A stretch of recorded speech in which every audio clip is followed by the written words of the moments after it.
1, 2.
Okay.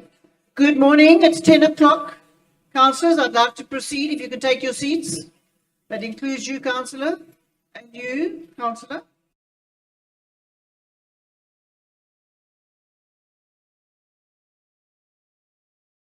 Councillors, welcome. Officials, as well as the media and the guests in the gallery, and those members of the public connected via the live YouTube link. A special welcome to our visiting students from the University of Berkeley House School of Business. You're very welcome. And to our former councillor, Alderman Jeremiah Tuinsma. Welcome. He's here via the Mitchells Plain Community Advice and Development Project and is accompanied with a group of students from the Civic Education Program. Very warm welcome to you. Also, a word of welcome to our two newly inaugurated councillors, Councillor Nasmi Jacobs from the CCC and Councillor Andrew Arnolds from the EFF. Welcome. Welcome back, and Councillor Arnolds. Except that you're not here. Okay. Well, that's your first missing in action meeting. All right. Councillors, I now call for a moment's silence, please. Councillors, can you take your seat? Councillor, a moment's silence, please.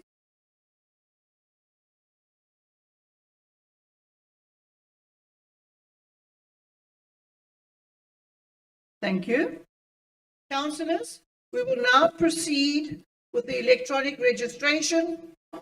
Please insert your registration cards into the holder clip, and this will automatically register your attendance. Do not push any other buttons.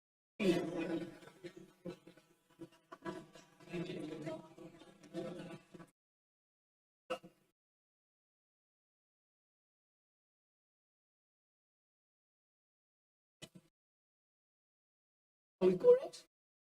Okay, we are correct, the Secretariat tells me, so we will proceed. Councillors, in terms of the rules, we will move item C56 forward on the agenda at the request of the opposition parties, and we will address this now. This relates to the motion from Councillor Majinga, and I wish to call Councillor Majinga to speak to his motion. Councillor Majinga? Yeah. Call in once. Speaker. Call in twice. I'm in a process, please. Call in 3 times. Councillor Speaker. Majinga is not here, and the motion falls Speaker. away. Rule Speaker. 18.3. Point of order, Speaker. Speaker, point of order.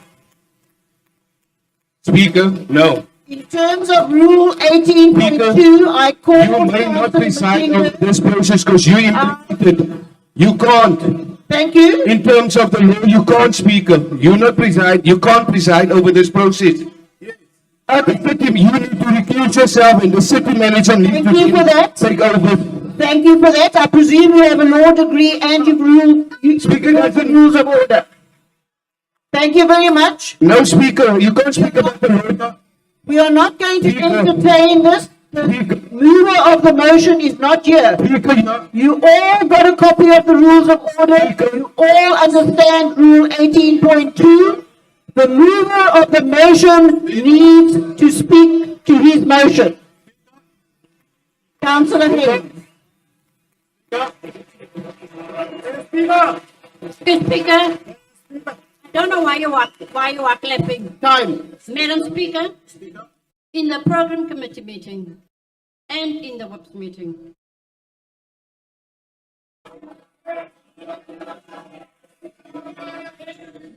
Speaker, you have agreed, we have agreed to move the motion forward. You have also agreed that you are going to recuse yourself when. No. I never agreed to that.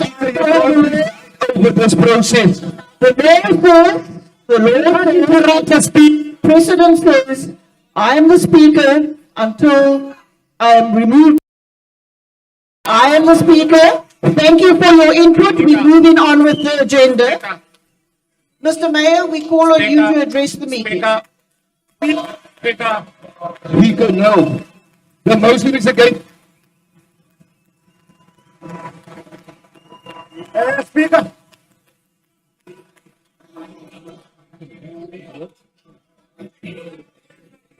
Please sit down. We are not debating. We are not debating it. You are not going to bully us because of the motion against you. You can't bully us. Motion is not You being can't bully debated. us here. You can't bully us here. Councillor Peter, I am Speaker, we're not telling you interested in the mayor now. We want the motion heard. you are disrupting the We meeting. want the motion heard. And you need to recuse yourself. I have my hand up. You This is the bullying that you. I have. Mabuli. Councillor, can I refer you all to your rules of order? You need to recuse yourself, Speaker. Councillors, item 18.1.3, please pay attention on page 16 of your rules of order.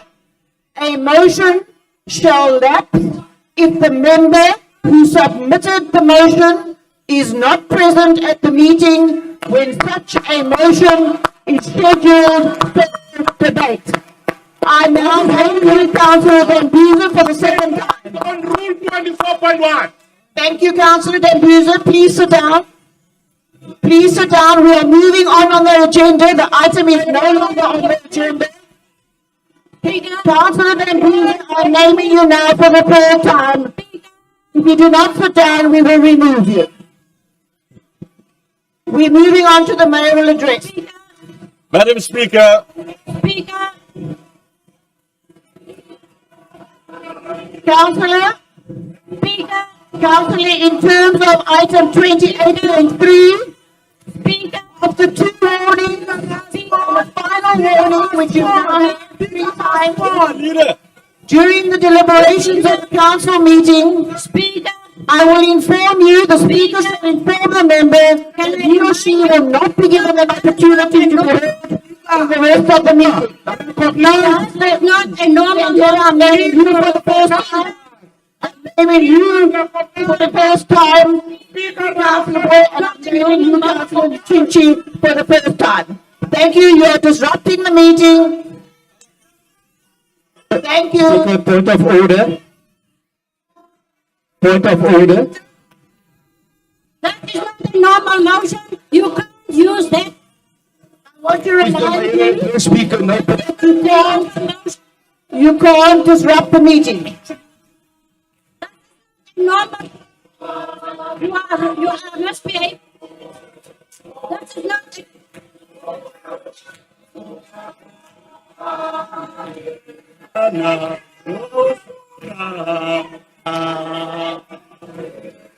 Okay, councillors. The meeting is being videoed, so you will all be heard according to the rules of. Speaker,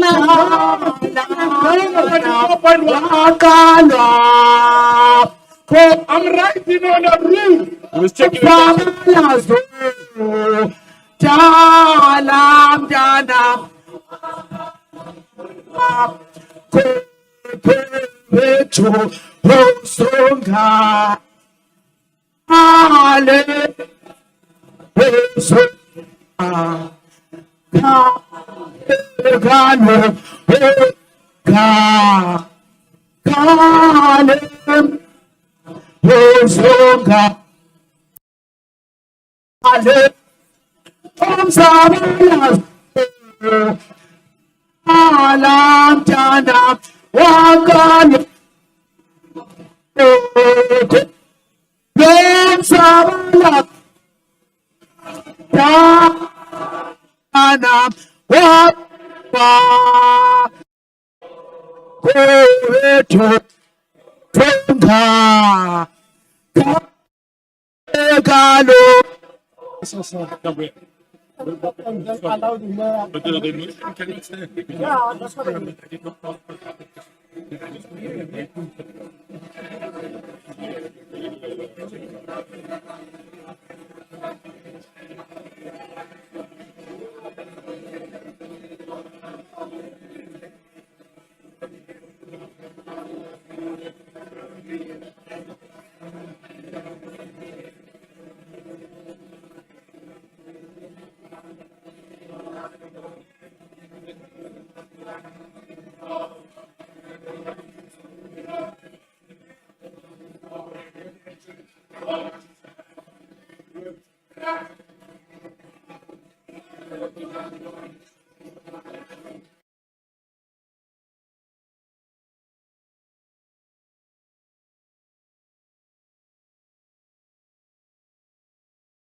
They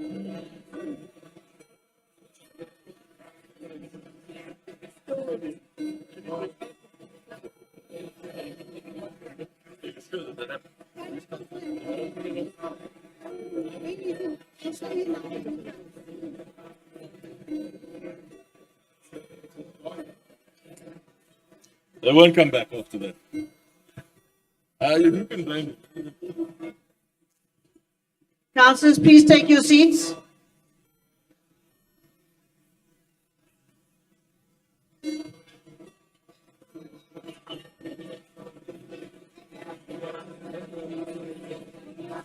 Councillors, Godfrey, I think for the purposes of the record, let's all re-register so we can see if we're correct and we can move ahead. I'm not sure.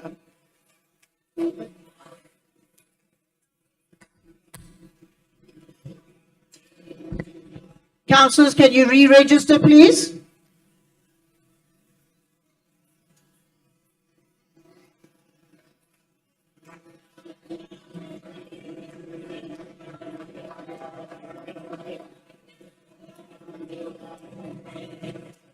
Oh, we go.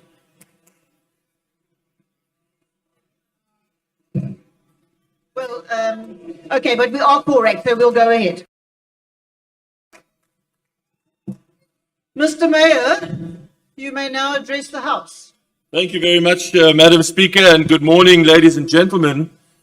Ladies and gentlemen, I'm not sure that everyone in the chamber is actually aware of what's been happening behind the scenes, but let me just fill everyone in. We've actually just witnessed something extraordinary, colleagues. The leader of the opposition, the leader of the ANC in this council, in our city, has just resigned from the ANC and joined the Democratic Alliance.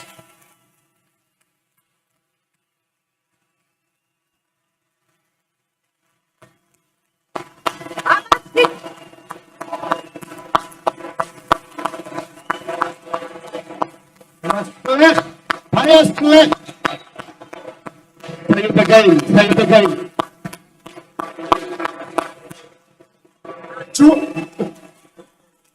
Poor membership, Machingo. This is an unprecedented move. I'm not aware that this has ever happened before. Welcome back. From bad to worse. I hope the singing helps the burn.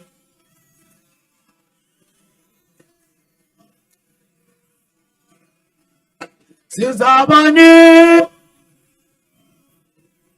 Tubapume. Ape. Tubapume. Ape. Yeah. Councillors, please No. take your seats. I'm asking you to follow the process and the rules of order and have decorum in the House. Councillor, we're not, Councillor, don't be. The mayor is doing his mayoral address. We will talk to you after the mayoral address. Thank you. Speaker. After the mayoral address, the mayor continues with his speech. We are not interrupting the mayor. As much as you try, we are not interrupting. We will talk after No. the mayoral address. Colleagues, this is an unprecedented moment. I'm not actually aware that this has ever happened before. I think we've just witnessed history. I want to take this moment to warmly welcome. I want to take this moment to warmly welcome Councillor Banele Majingo to the party that is growing.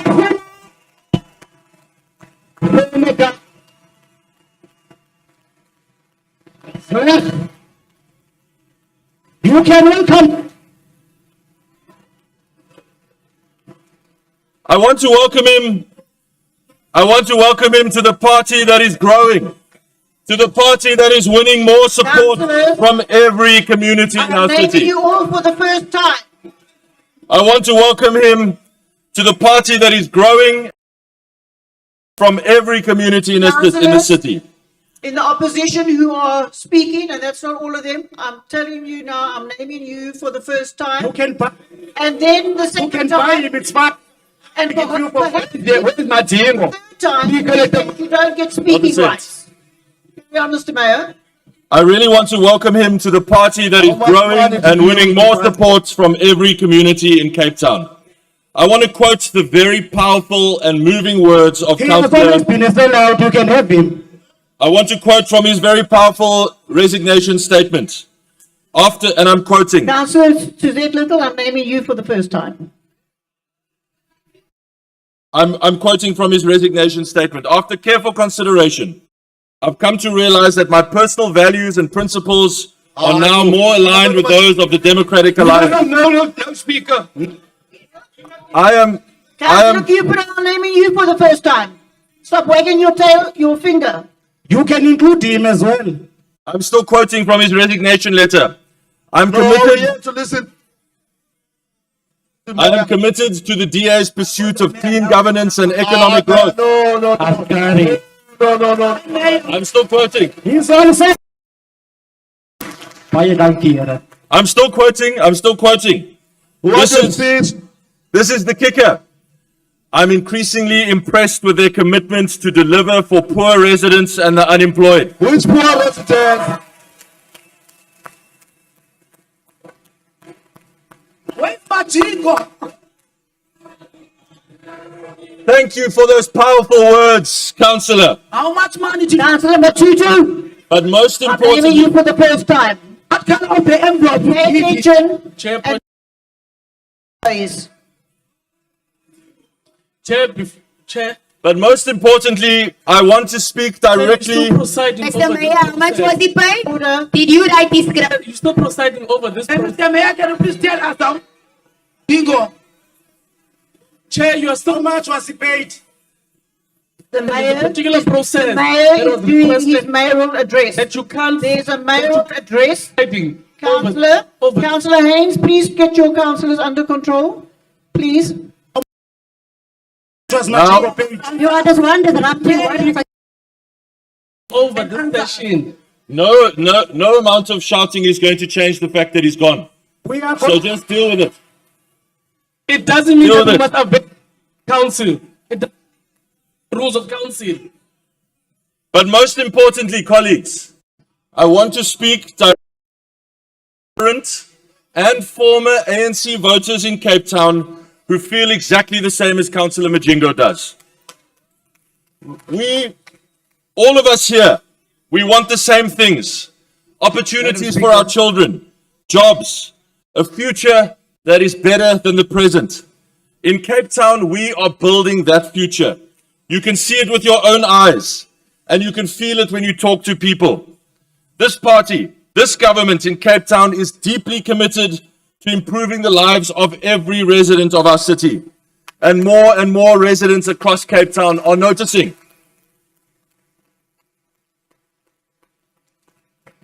So let me say this to you. If you feel the same as Councillor Majingo does, the leader of the ANC in Cape Town is now supporting the DA. And I invite you to do so too. I invite you to do so too. Come and join us.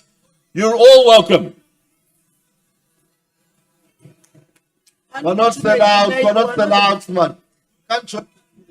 You're all welcome. And also, not in interest. Now, How Speaker, much did you pay him for?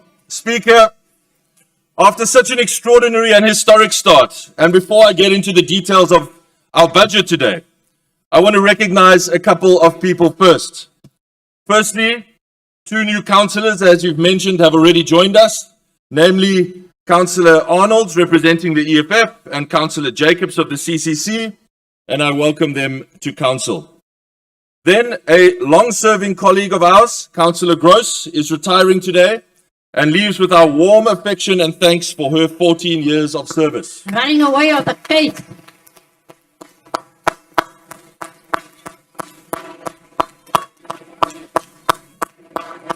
When is she paying back the money? When is she paying back? Pay back the money. Straight off to When is you she then. paying back the money? Councillor Haynes, I'm naming you for the first time.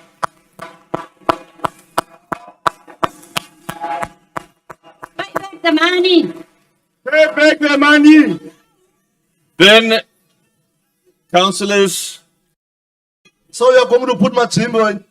Councillors, you will have seen it's my practice here to take a moment to recognize aldermen who are retiring, regardless of which party they're I'm from. going to replace her with much. Regardless of which party they're from, if you've spent most of your adult life serving Cape Town, you deserve special mention and honor. And today I wish to honor a long-standing colleague of ours who has decided to call time on his career and who joins us for the last time today, Alderman Paddy Chappell.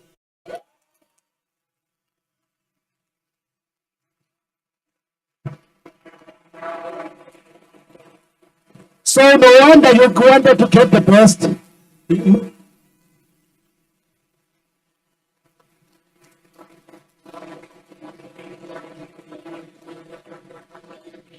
I want to tell you a little bit about Alderman Chappell's history. Alderman Chappell began working for council in 1980 and was elected to council in 2000. He's worked across the length and breadth of this organization, doing fascinating and even, as he will tell you, sometimes obscure jobs, always showing his unique ability to connect with anyone and everyone and maintaining his trademark naughty sense of humor. He's enjoyed a long and colorful career, the tales of which here. Those who know him will know Frontier himself, who can regale an audience with hilarious tales of every risible person who has occupied these offices. And his storytelling is always helped by the fact that he is also extraordinarily well read. For decades, long before we started holding First Thursdays, Alderman Chappell has been holding the original open government sessions on his front stoep most evenings, where a regular cast of local OBS and Woodstock characters wander in and out, share some cold ones, that is always a necessity, and solve all the problems of the day and of the world. I've had the memorable pleasure of joining one of these on the stoop sessions, and I have no doubt that they will continue now that he is retired, probably starting earlier and ending later. Alderman Chappell, we greet you with the Irish blessing. May the road rise to meet you. Enjoy your retirement, sir. Please come and get a small gift, Alderman.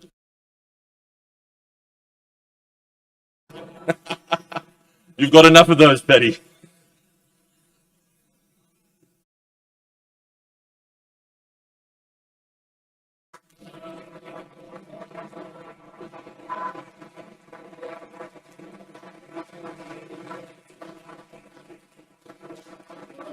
That's the brown envelope you gave Machingo. Exactly the same brown envelope you gave Machingo. Just like Melus. Colleagues, Madam Speaker, ladies and gentlemen, the other special guest with us this morning is an incredibly special person. He is a firefighter from Mitchell's Plain called Michael Samuels, who is here along with his wife Valencia and their daughter Keisha. Is he here? I'm sure he was here. Ah, there he is. One moment. Firefighter Samuels is obviously a City of Cape Town firefighter Councillor stationed. Sakarine, I'm naming you for the first time. Firefighter Samuels is a City of Cape Town firefighter stationed at the Mitchells Plain Fire Station, and he did something earlier this month that changed the lives of several Cape Townians forever. In the early hours of a Thursday morning, a frantic auntie rushed into the fire station with her little nephew, a 5-month-old baby boy, Isaiah, struggling. Moments later, Isaiah's mother, Cache, also arrived on the scene, having turned around on her way to work when she got the frantic call that something serious was wrong with little Isaiah. Michael immediately took control of the situation, inspected the little guy's airway, and proceeded to dislodge an object, a small ball, that was blocking his breathing, effectively saving his life. I'm sure that Isaiah's mother, Cache, has already thanked Michael several times for his heroism, but I would like to thank him too today on behalf of the people of Cape Town. Thank you for remaining calm in the situation. Thank you for remembering your being a true hero to that little boy, to his mom, and to the City of Cape Town. Thank you, officer. Please come forward.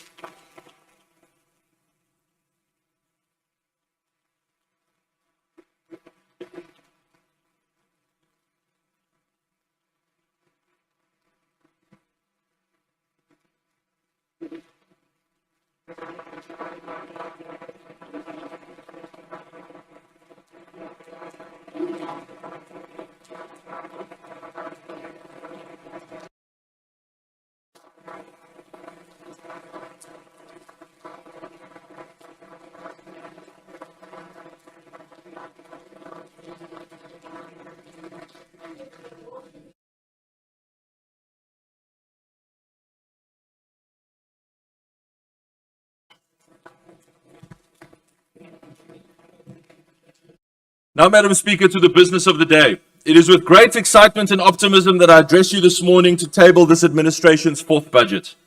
Excitement because we're making record investments in this budget in areas of delivery that will have a profound impact on the lives of many Cape Townians. And optimism because we are now at the stage of this term of office where we can see all of these projects under construction and the work lined up. And we know that we're on track to deliver on every pledge that we made just 3 years ago. Cheers to Councillor Majingo. Crafting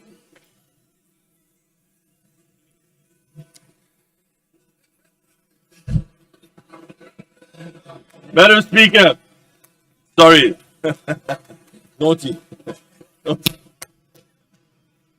Can you please All hold right. those water bottles very carefully? All right. Crafting any budget, Madam Speaker, whether it's for a city or a business or even your own household, is a tricky balancing act. You need to find a balance between the limitations on your sources of funding. In our case, every source of funding comes from the public of Cape Town, as I'm always keen to remind all of our team members. And the necessary investments that you need to make for a fast-growing city like Cape Town, which is about to cross the 5 million person mark to become our country's biggest city. You also need to find a balance between the many competing priorities in the city, many of which make convincing and competing cases for increased funding. It cannot be said, for example, that more basic services on the one hand takes precedence over more safety on the other hand, or that more water security on the one hand is more important than energy security on the other. All of these things are important. And yet we are faced with the decisions that require of us to weigh those priorities against one another and try to balance the budget. In the case of our city, the biggest balancing act is between our very bold and ambitious plans to build the Cape Town of the future, the city that we know will be able to handle the substantial growth that is headed our way, and the need to shield our most vulnerable residents from the enormous financial pressures that make their daily lives hard. We continue to be guided by our higher purpose of doing that which will help to grow our economy in ways that lift more people into work and out of poverty over time. You have heard me say that time and time again, and that is the strategic framework which governs every decision we make in Cape Town. And we remain committed to doing that with the utmost respect and understanding for our ratepayers who are all experiencing their own pressures. It is a complex and laborious job that involves many rewrites and tweaks and months of work until we are certain we have found the balance that gets the absolute maximum benefit for every rand at our disposal. I am eternally grateful for the competent and hard-working men and women who spend these months in the build-up to the budget agonizing over every tiny detail to make sure we get it just right. I want to mention in particular the names of our budget team. Mr. Kevin Jacobi, our Chief Financial Officer, is the driving force behind each of our 4 budgets tabled in this term, today's included, and is a resource that other cities in South Africa can only dream of. Our Director Budgets, Mr. Carl Stroud, who I see watching on, and his superb team of Zukiswa Nkantali, Naima Ishmael, and Karen Fourie, and all aided by our excellent Mayoral Committee member, Siseko Mbandezi. Thank you to each and all of them. Please give them a round of applause.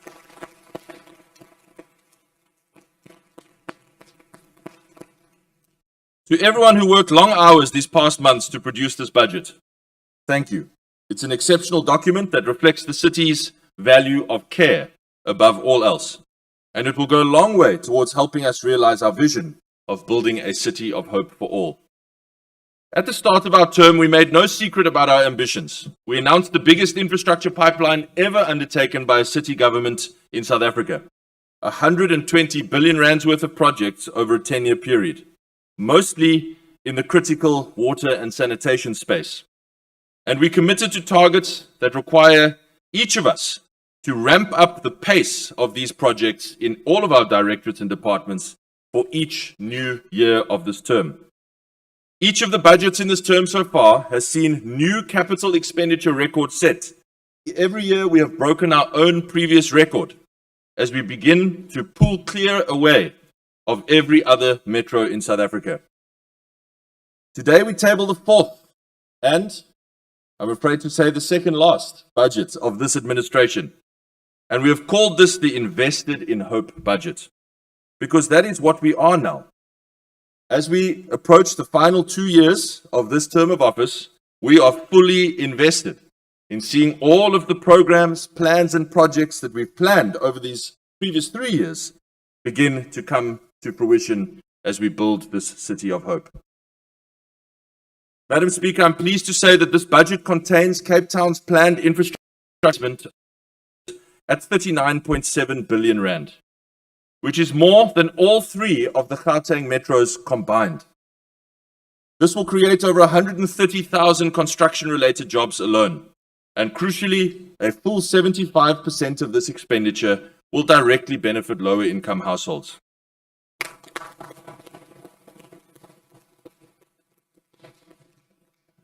Our record-setting investment in Cape Town's water and sanitation infrastructure gets another 5 billion rand boost this year. Indeed, the water and sanitation capital budget this year is the same as the citywide capital budget was just 3 years ago. More than double the 2.3 billion rand we spent on water and sanitation in our first budget in 2022. Over the next 3 years, 16.6 billion rand is allocated to water and sanitation. Just this portion of our capital budget, colleagues, just this one portion of our capital budget is more than the entire city capital budgets of Tshwane and Ekurhuleni combined.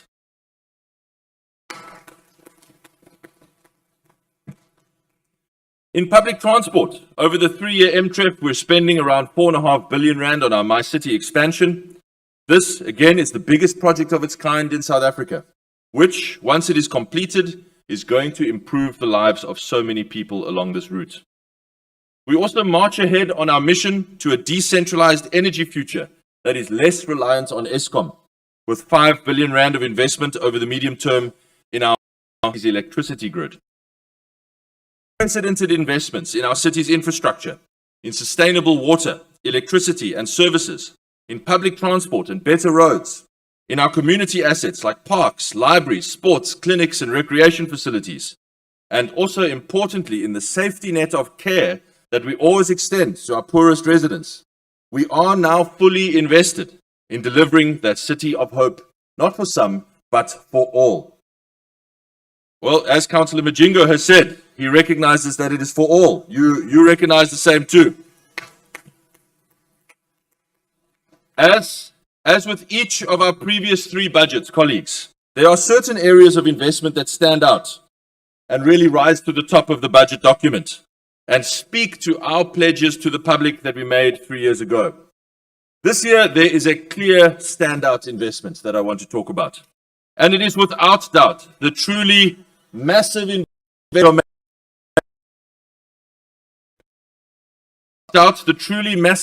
we're making today in safety and security. I'm delighted to announce today that we will deploy officers across every town.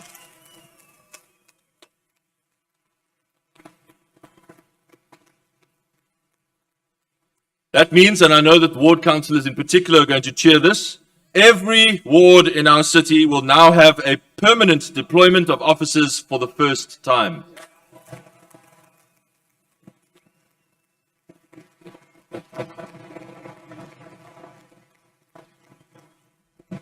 Where are the ward councillors? Where are the ward councillors? You have a history of not living up to your promises. These ward councillors clearly don't care about having Mr. that Mayor, deployment. Mr. Mayor, can you please address this through the speaker? Can Madam- you councillors please refrain from interjecting and tempting the mayor to respond? Flee from temptation. All right. We are going to post officers in neighborhoods where they will be stationed permanently and where they will get to know that community well. They'll get to know the challenges of the neighborhood. They'll get to know their regular customers. They'll get to know the problem buildings in the area, and they'll get to know the residents themselves. This is the kind of personal policing where relationships and trust are built with specific named officers that can only lead to more positive outcomes. And I look forward to seeing their impact once their deployment is complete. Now, keep in mind that these new officers that we're announcing today are over and above the 400 new officers that we've already added to the ranks of law enforcement and Metro Police since the start of this term. And as they say on TV, but wait, there's more. You will remember 3 years ago, we funded a first small pilot unit dedicated to armed escort duties. Since then, I'm afraid that attacks on frontline service staff and on our construction sites have only skyrocketed, as extortion mafia have only grown bolder and more brazen. We are sadly now, as a city, spending hundreds of millions of rands every year just on armed security with private security companies and just for the job of guarding our basic service delivery staff. This is money that, of course, should be spent on basic services themselves, or on even more infrastructure, or on better community facilities. But instead, hundreds of millions of rands must be spent on simply guarding waste collection trucks, sewer response teams, and other frontline service delivery staff as they try to deliver basic services in communities without harassment and attack. Time and time again, we hear the same feedback from our staff. When there are blue lights around, there are no problems, no attacks. So I am pleased to announce today that in this budget, we are now insourcing some of those security costs and creating a much larger, dedicated armed escort unit of 220 new officers.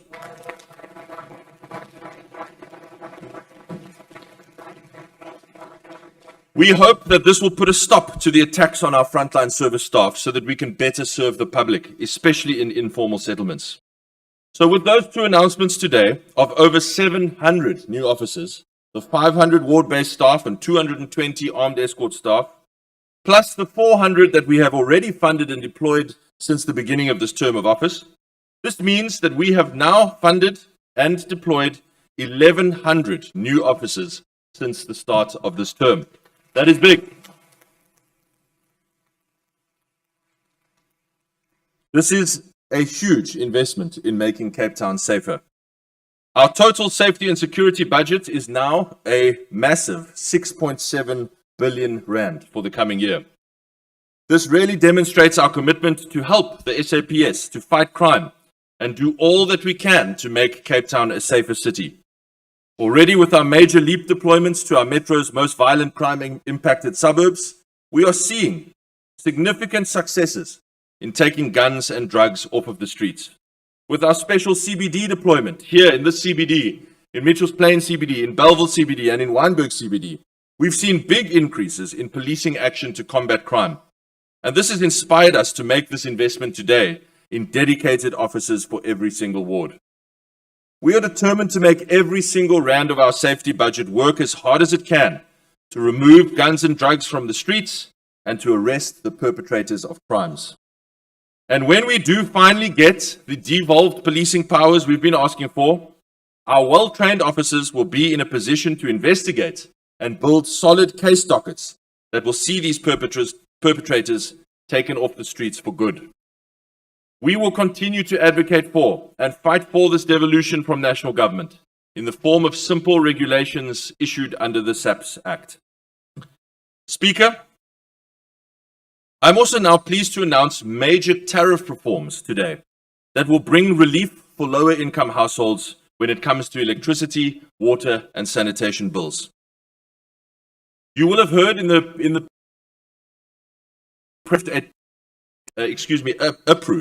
approved a 12.74% increase for Eskom and an 11.32% Eskom increases to municipalities across South Africa.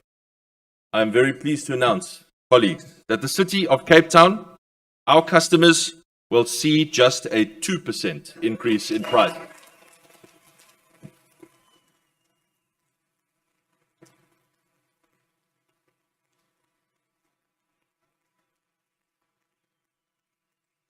This has been made possible. What about the DOC legal electricity? This is Councillor, Councillor Little, I'm naming you now for the second time. Thank you. I'll tell you what, don't call us, we'll call you. This has been made possible by discontinuing the contribution to services other than electricity, which have hitherto been embedded in the cost of each electricity unit. For the past 3 decades, the electricity tariff has included a portion, around 10% of the price of the electricity unit, which goes towards various other city services, such as area cleaning, which are otherwise largely funded by property rates. This system was initiated when electricity was still much cheaper and a much smaller proportion of everyone's monthly household. But this system will be continued following a comprehensive review of the city's electricity tariff structure. Now that we've seen 2 decades of exorbitant Eskom electricity price increases, where Eskom electricity is now more than 400% above what it cost in 2004, there is no more room in the electricity tariff to accommodate a contribution to other services. Councillor Dembuza, Councillor Bengi, I'm naming you again.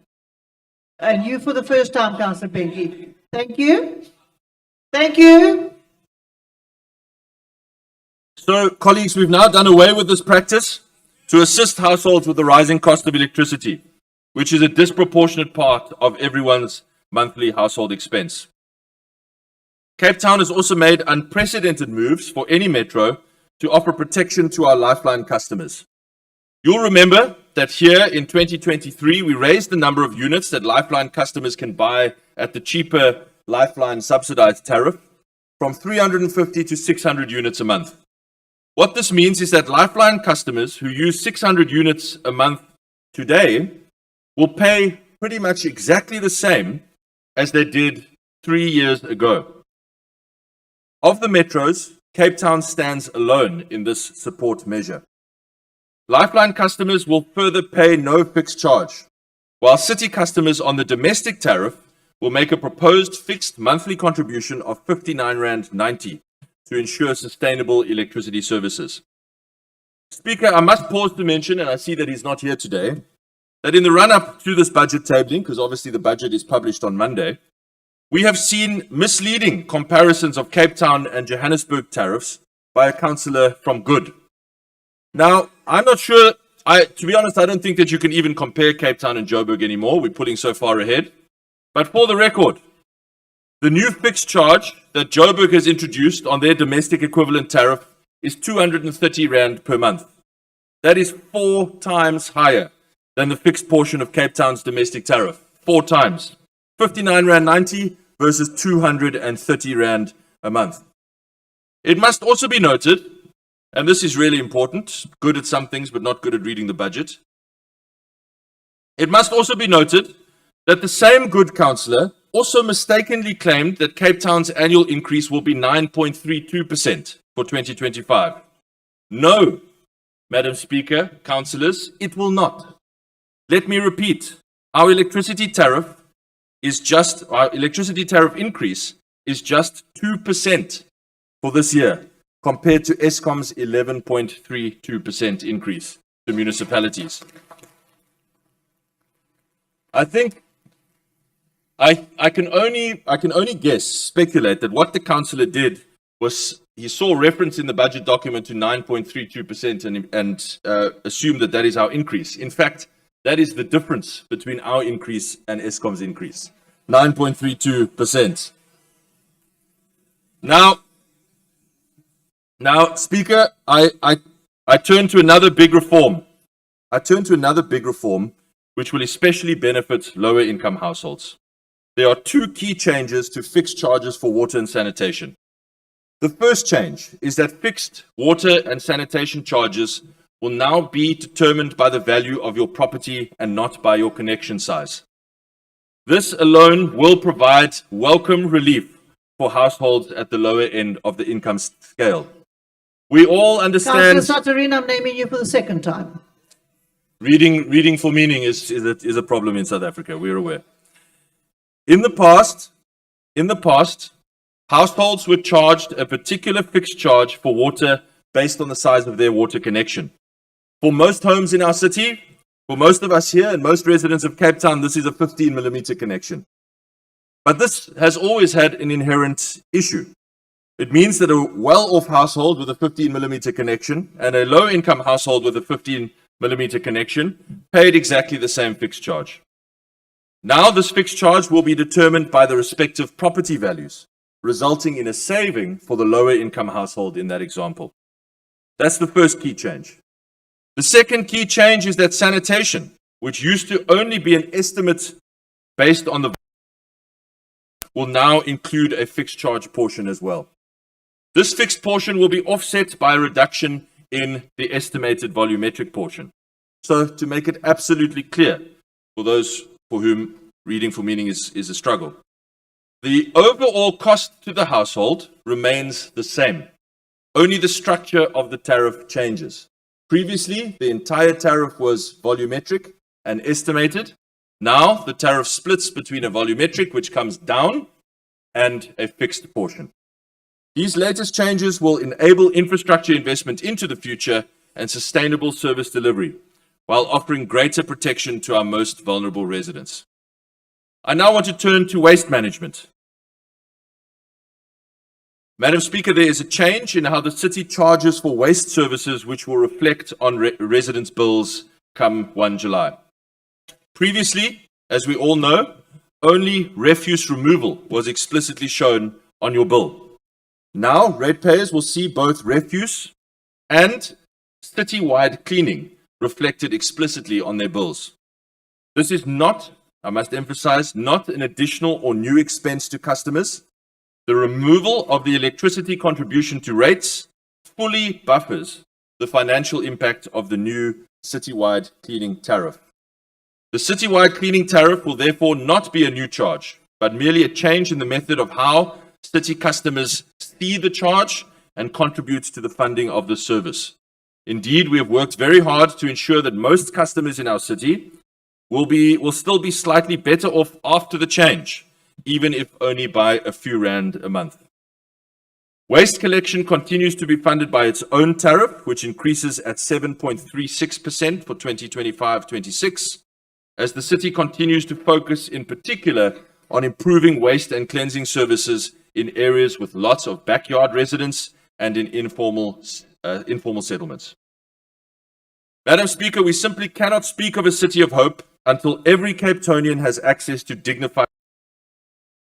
When it comes to investments to improve service delivery basics for Cape Townians, this budget has plenty of good news.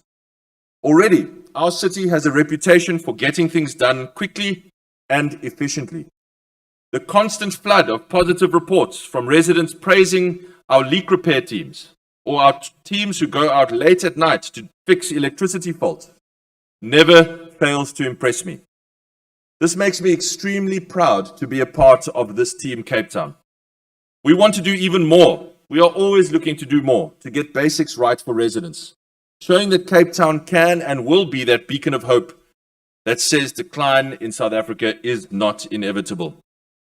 The experience of other metros will not be ours. We can have a working city with clean CBDs, with repaired and good condition roads, with working traffic lights and community facilities that speak of pride.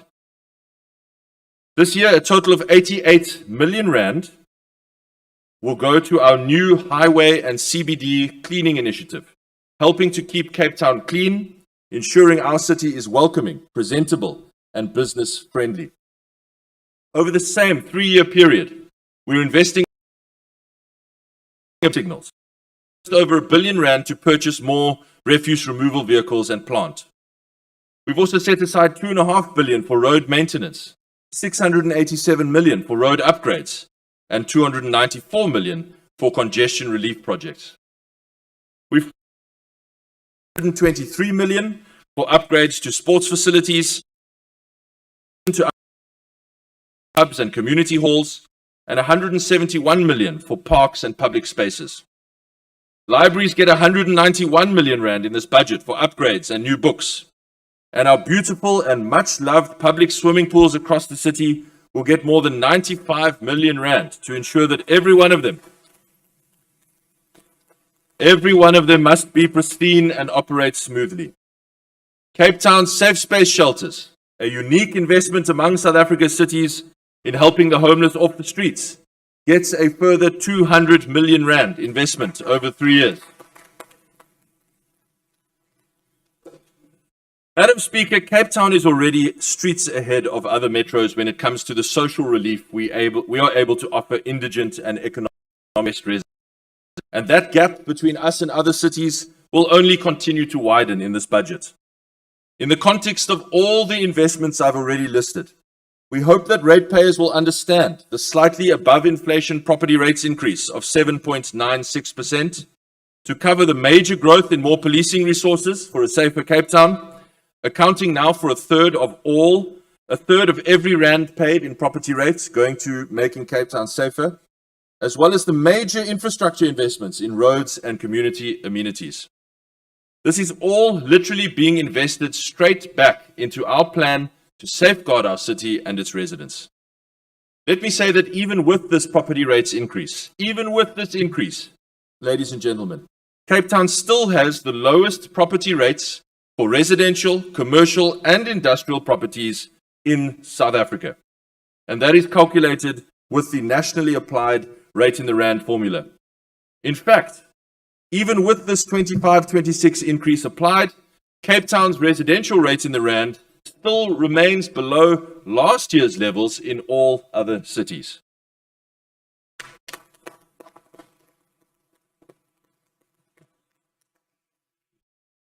Not only do Cape Townians see real results from their rates contributions and higher where else, they also get the best bang itself. We've also once again funded the most comprehensive social package in South Africa, valued at 5.2 billion rand for 2025-26, up from 3.75 billion just 2 years or 3 years ago.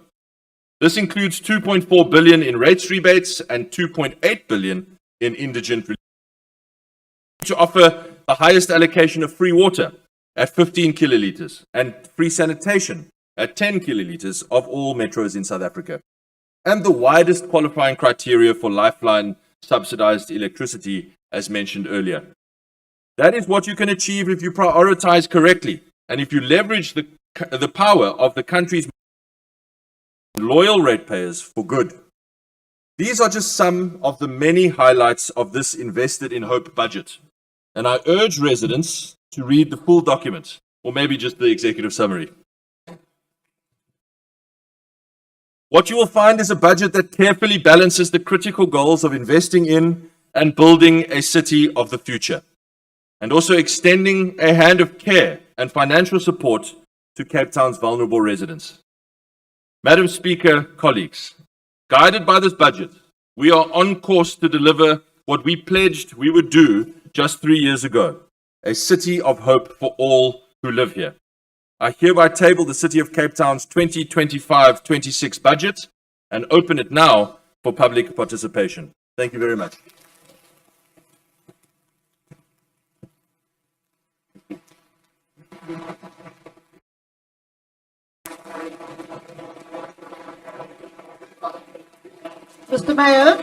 Mr. Mayor, we're going to do questions. Do you want to stay there for the questions?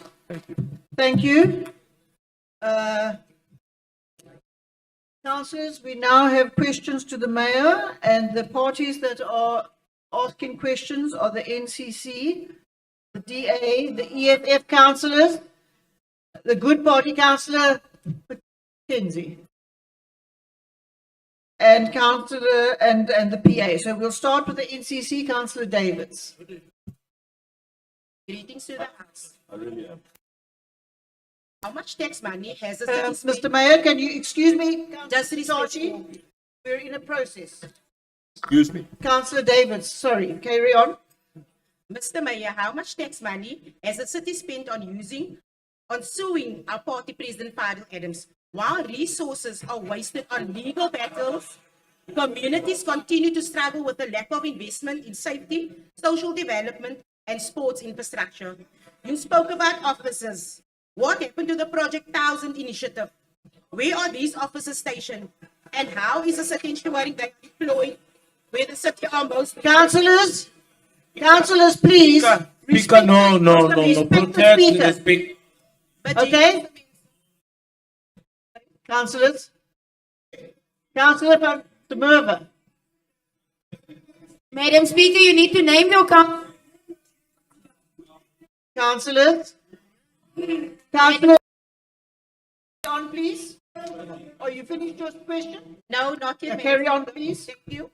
Can you justify why these legal cases take priority over building much needed sports fields, improving safety and supporting social development for all people? Well, Councillor Walker, I'm naming you for the Please, first there are time. no councillors, thank you. Are you done, Councillor? Thank you very much. Councillor Davids, I can't tell you how much joy your question brings me. It brings me a great deal of joy to know that our legal cases against Mr. Adams are causing him such distress that he has sent you to ask a question about it here in our council meeting. I love that. Let me explain to you. Councillors, allow the mayor to. Explain to you why it's important. There's a concept that you will not be familiar with called the rule of law. When your party leader behaves like a thug, when he damages public property, or other members of your party, indeed, as several of them have, when they damage public property, when they behave in a way that causes Councillor public, Sadarin, sit down. The only criminal we know is Manus. when they behave in a way that causes public violence, Right. then they must be held accountable. They must be held accountable. You have to set a principle, a standard. Councillor Nesby, keep quiet, please. Yes, Madam Speaker. They must be held accountable, and they will be held accountable. We will not drop those cases. We will not. Yes, I No matter think- how many times you scream into your microphone, Councillor, your party leader and any member of your party that engages in public violence and the destruction of public property will be held accountable. Now, what happened is, Quiet, please. now, this is what happens, colleagues, when you write your question before you've heard the speech and then don't listen to the speech. Because you've asked about the Project 1000 initiative and what's happening to those 1,000 officers. I've literally just minutes ago, which you clearly didn't listen to at all, announced the deployment of over 800 new officers. Were you not listening to that? We don't see them, Maybe not. Mr. You can't read for meaning and can't listen for meaning either. All right. Thank you. Thank you. Councillor Moore. Thank you, Speaker, and good morning, colleagues. My question to you, Mayor. Thank you, Mayor, firstly, for a wonderful good news morning that we've had in the DA-led city of Cape Town. So it's been wonderful. Thank you, Mayor.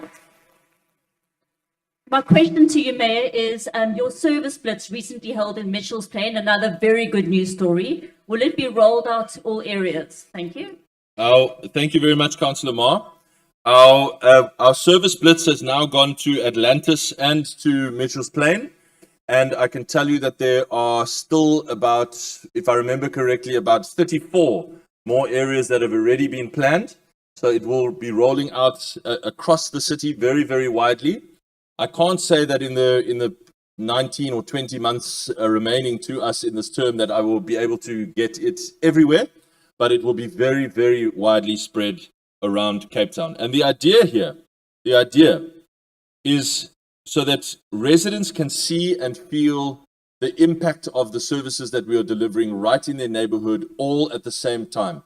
And it is very, very heartwarming, as we saw in Mitchell's Plain, in Lentegeur and Heinz Park and elsewhere last week, to see our cleanup crews working, to see roads being fixed and lines being painted, to see graffiti being painted over, to see trees being trimmed and parks being cut and maintained, all together on the same day at the same time. So it's a great idea. And I must say also that one of the most incredible aspects of it is the services that we deliver at community halls on those service blitz days. I was really blown away, pleasantly surprised by how huge the turnout was at Lentegeur Civic last week. I think I can't speak to the revenue team now, but via the speaker, But if I remember correctly, more than 699 pensioners were helped with pensioner rebates on one day at Lentegeur Civic. That is the power of the service blitz, and it will spread widely across the city. Thank you. Councillor Chinchi? You asking a question? Council, Nathan Tisha. Speaker, the EFF did communicate with the whip Sorry, I got it. Thank and you. give the change. All right, Councillor Nanchicha. I'm not Georgia. Jambuza. Oh. Well, she's prettier, but never mind. Thank you. So are you going to ask the question, sir? Councillor Dambuza, are you asking the question? No, thank you very much, Speaker. We would not expect anything rather than insults from you after buying Majingo. Mayor, we are grateful as the EFF that out of all the infiltration of the DA, none has impacted the EFF. We are still intact. You are not able in this administration to get one councillor of the EFF. We want to ask you, They all went to MK, don't you know? Councillors?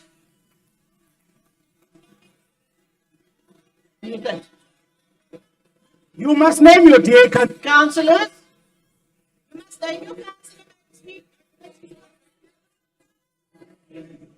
Think of you not defending or appreciating the opposition here needs to stop. Councillor Davids, will you please, I'm naming you for the first time. Okay, the question, sir? you are not the speaker. I'm waiting for the question, You Councillor. are not the speaker. Yes, you may ask the question. Thank you. Thank you very much, Speaker. Let's follow the processes the way they are supposed to be. The question that is being asked to you, Mayor, is that, and this is from your opening speech. Yeah. You've informed us about Majingo leaving the ANC, joining the DA. Can you unpack the package that you have given Majingo? How much was it? When did you get to take Councillor, your the time leader is of- up. No. Thank you. I think now you are calling for it. Count- No, yeah. I think you are calling for it. I'm still asking a question. Yes, but you get a And minute. no, You're on 1 minute I was 37. interrupted by members of the TA. All right. I was Finish the point. interrupted by members of the TA. Finish your question. I was interrupted by members of the TA. Finish your question. I'm going to let you finish your be like question. that. Finish your question. The fact that you bought yourself out of a motion must not get you like that. The fact that you bought yourself out of a motion, you must come down. Allow me to ask my question. I can't afford to buy anything. Aye. Councillor, Ah. finish your question. Thank you very much. As I am continuing with my question, can you call the opposition parties to unpack as to who are the investigation officers that gave you insight into JP and Cynthia's case that you told us here via media that you have inside info that there is nothing that is placing them in a position for them to be removed. Thank you Same for way the, that thank you for the question. Malusi Boy was removed. thank you Who for the is question. and them as Ban and Clyde not being removed yet. Thank you, Mr. Mayor. All right, thank you very much. Let me just say that the Councillor Majingo is a person of integrity. Let me just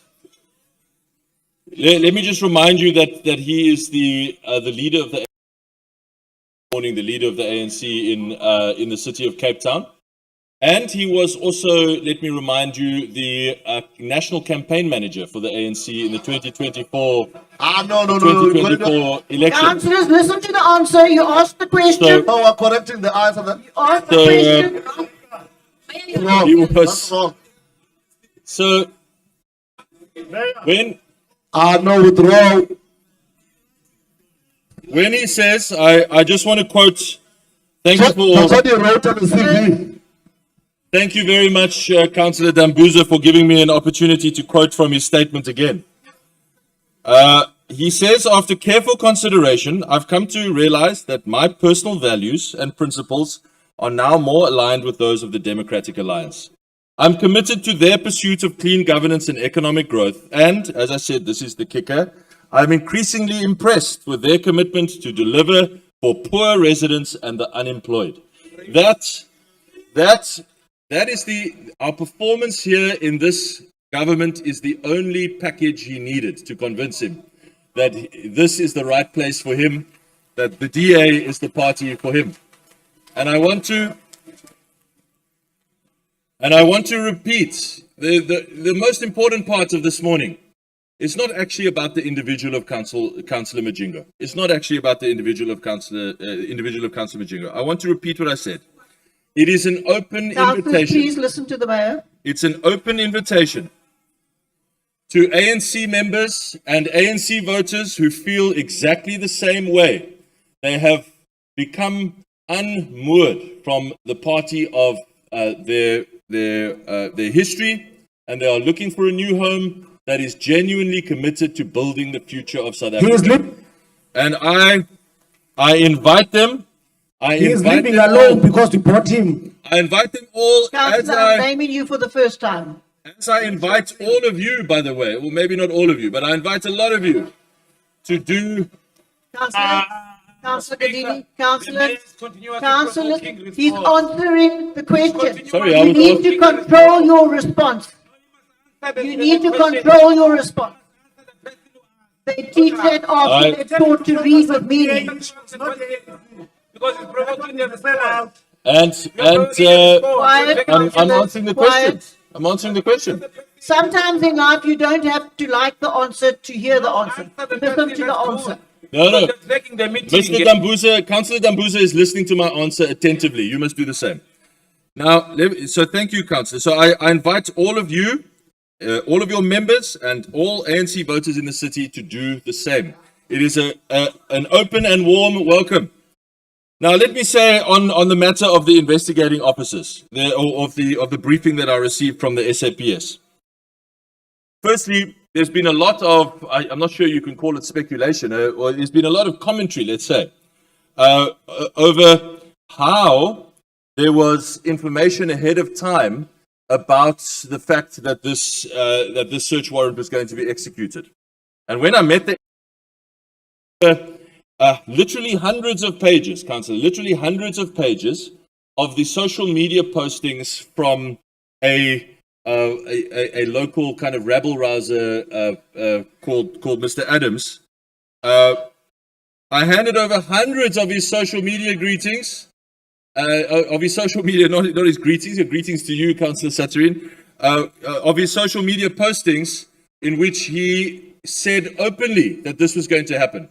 So I handed those to the SAPS and I said they need to investigate where the leak is in their own team, because clearly he's been getting briefings for months.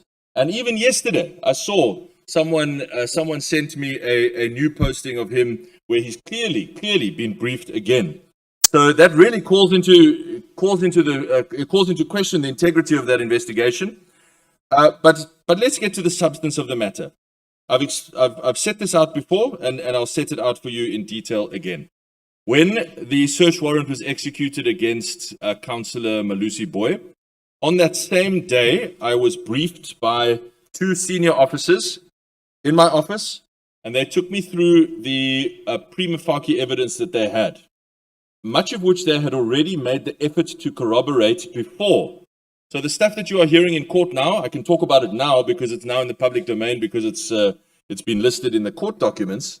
The transaction at Louis Vuitton store in the waterfront, all of that, the school fees, that was all put to me on that day, on that afternoon, by the SAPS. And they had actually taken the effort and the trouble, you would think the kind of basic investigative work, to go and corroborate those things before they came to me.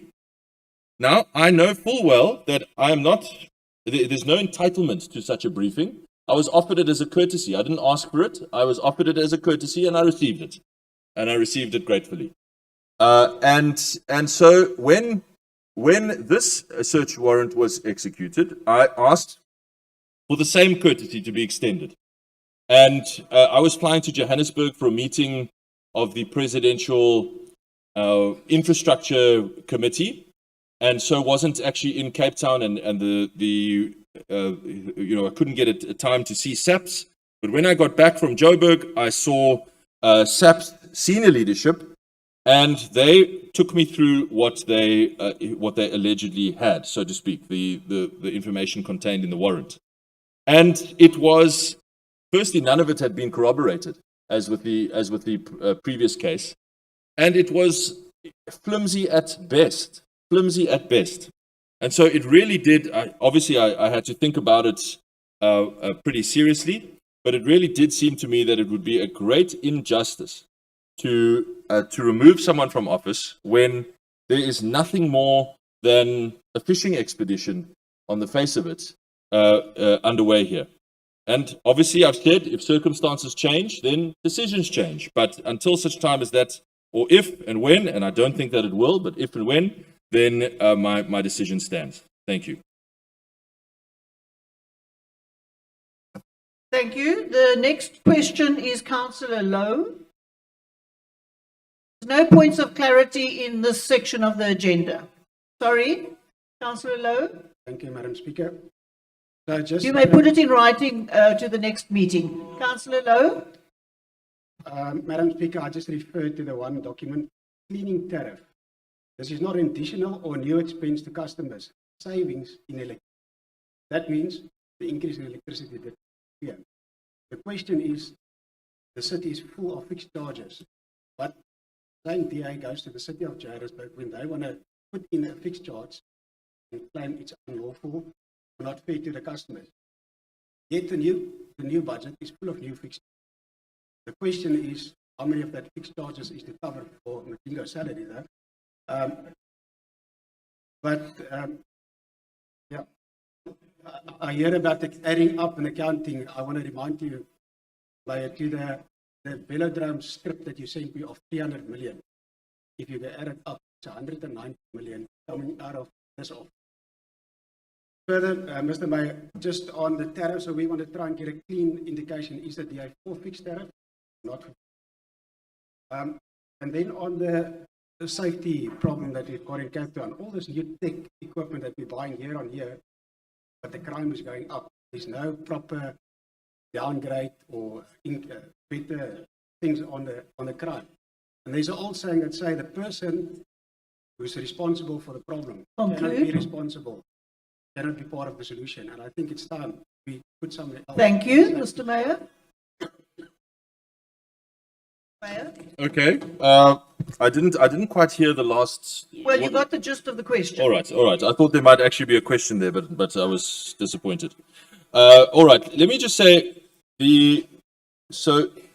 across the world, cities are having to deal with the fact that the costs for delivering a service remain the same, regardless of how much of a good like water or electricity is in fact consumed. So all of the costs in the water and sanitation department, for example, the trucks, the staff at the depots, the plumbers, all of those remain the same. Whether there is water consumption or not, those costs remain. And so to base your income on a variable... Excuse me, Mr. Mayor. Councillor Haynes, can you please speak to your councillors? Councillor, face the front and don't talk, please. Thank you, Mr. Mayor. Councillor Tabuza.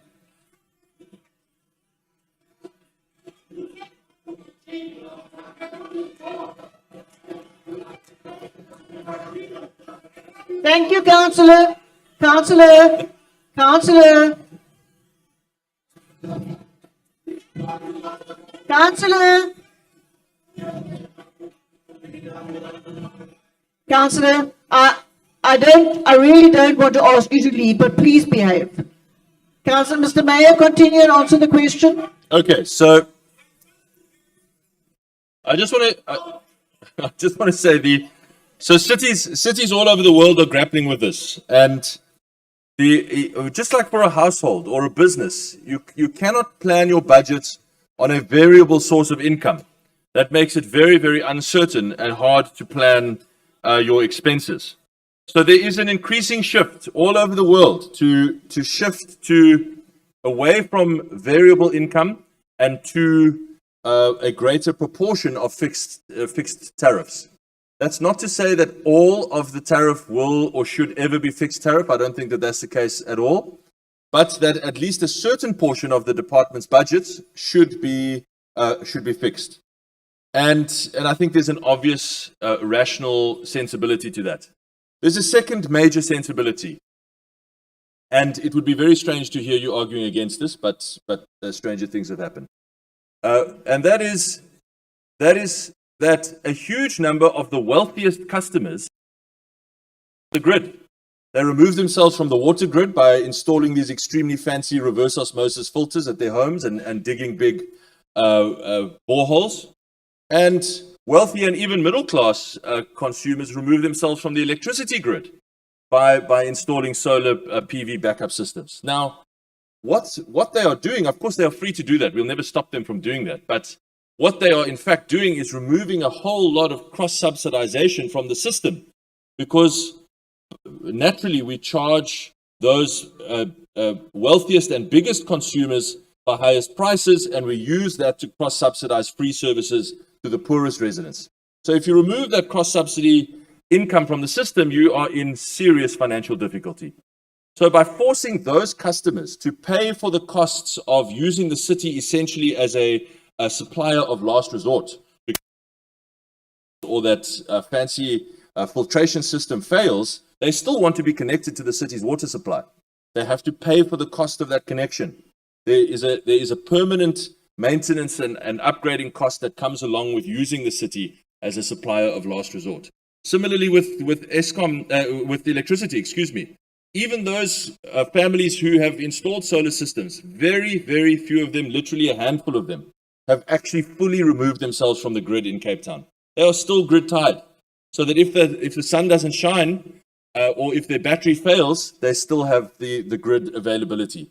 They have to contribute to the cost of that, and they have to contribute to the cross-subsidization to the poorer residents of the city. So there is a very good logical reason for fixed costs, Councillor, and I really don't think that it makes sense for you to argue against them, unless, of course, you are arguing against us cross-subsidizing the poorest residents in the city, but that's entirely up to you to argue.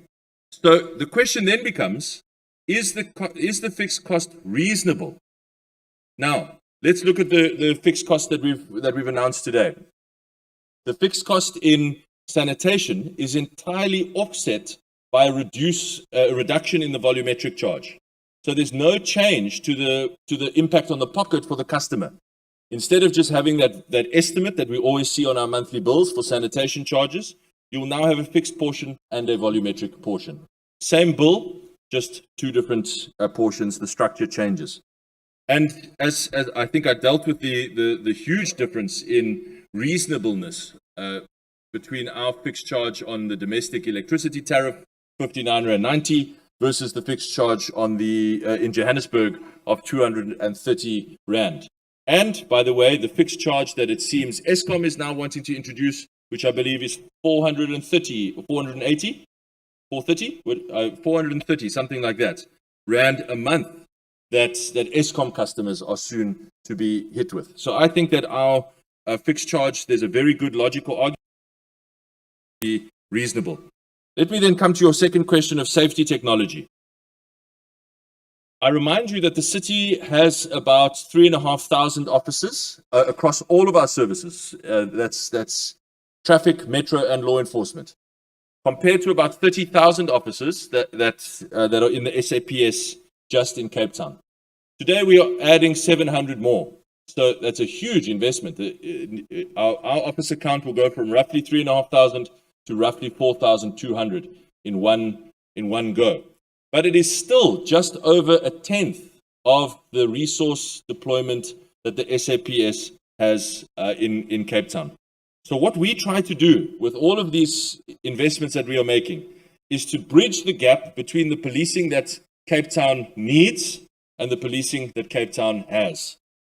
We have a huge shortfall in policing resources, and one reason is that some of the most violent and gang-ridden places in the country have got some of the biggest police to population ratios. Grassy Park Police Station has one officer for every 850 residents of Grassy Park. Completely ineffectual.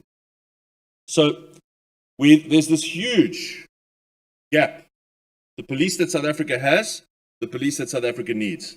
We try to insert ourselves into that gap with the comparatively small resources that we are able to offer. But for those resources, we get incredible return on investment. 1,600 or more guns, illegal guns off the street in the last 2 years alone. And we are doing some very careful detective work now to follow up on exactly what has happened to those guns after they've been handed over to the SAPS. And we'll have some information on that in the coming weeks. And increasingly, we cannot, unfortunately, today we've made this huge now, this boots on the ground, this human resource investment, but it isn't infinitely possible. We can't hire 10,000 more officers. So what you do is you take the officers that you more and more capable with technology. That is the only way that you can make this financially sustainable. And that is what we are doing. So again, it beggars belief. It really does. I struggle to fathom how these two parties, mainly these two parties, the CCC and Good, constantly nitpick and criticize the safety technology investments that we are making in Cape Town, while they are the only things that are delivering positive safety benefits for the residents of Cape Town on the streets. The only things. But you see, it just what actually. Councillor Bengi, I'm naming you for the first time. Well, Second time. Of a lot of time in Samora, and in fact, earlier this year, I think it was in January. Councillor Bengi, I'm naming you for the third time. Speaker, the mayor has been talking for too long now. The mayor is entitled to answer the question. Don't ask difficult questions if you don't want to hear the answer. No. If you want simplistic soundbite answers, I can do that. But if you want actual thorough information, I can give you that as well. Now, in Samora, we did a absolutely immersive saturation crime operation earlier this year, without any support from the SAPS. We absolutely flooded the area of Samora, and residents were extremely grateful. And whenever I spend time on the Cape Flats, whether it be in Bishop Lavis, last week in Hines Park, resident after resident, home after home, tells me exactly the same story. Whenever the bullets start flying, the first people to respond, and sometimes and often the only people to respond, are Cape Town's officers in blue. So stop mocking them. Can I take the last question, Mr. Mayor? Are you finished with that response? At last, yes. Okay, Councillor Steenberg. Thank you, Madam Speaker. Mr. Mayor, you would remember that on Valentine's Day, there was some violence in my ward, Ward 56, in particular in the 18th Avenue informal settlement.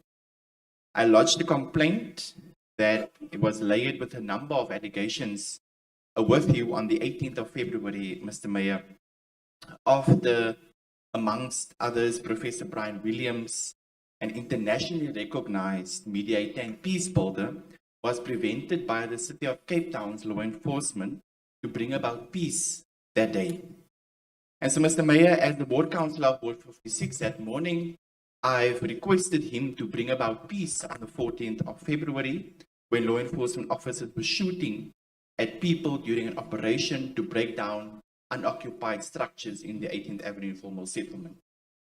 He was assaulted, like a lot of other people, including a teenager that lost his eye, by law enforcement, handcuffed, dragged to the ground, and basically stripped from their dignity, and of course then falsely accused of assault, public violence, and obstructing the lawful duties of law enforcement.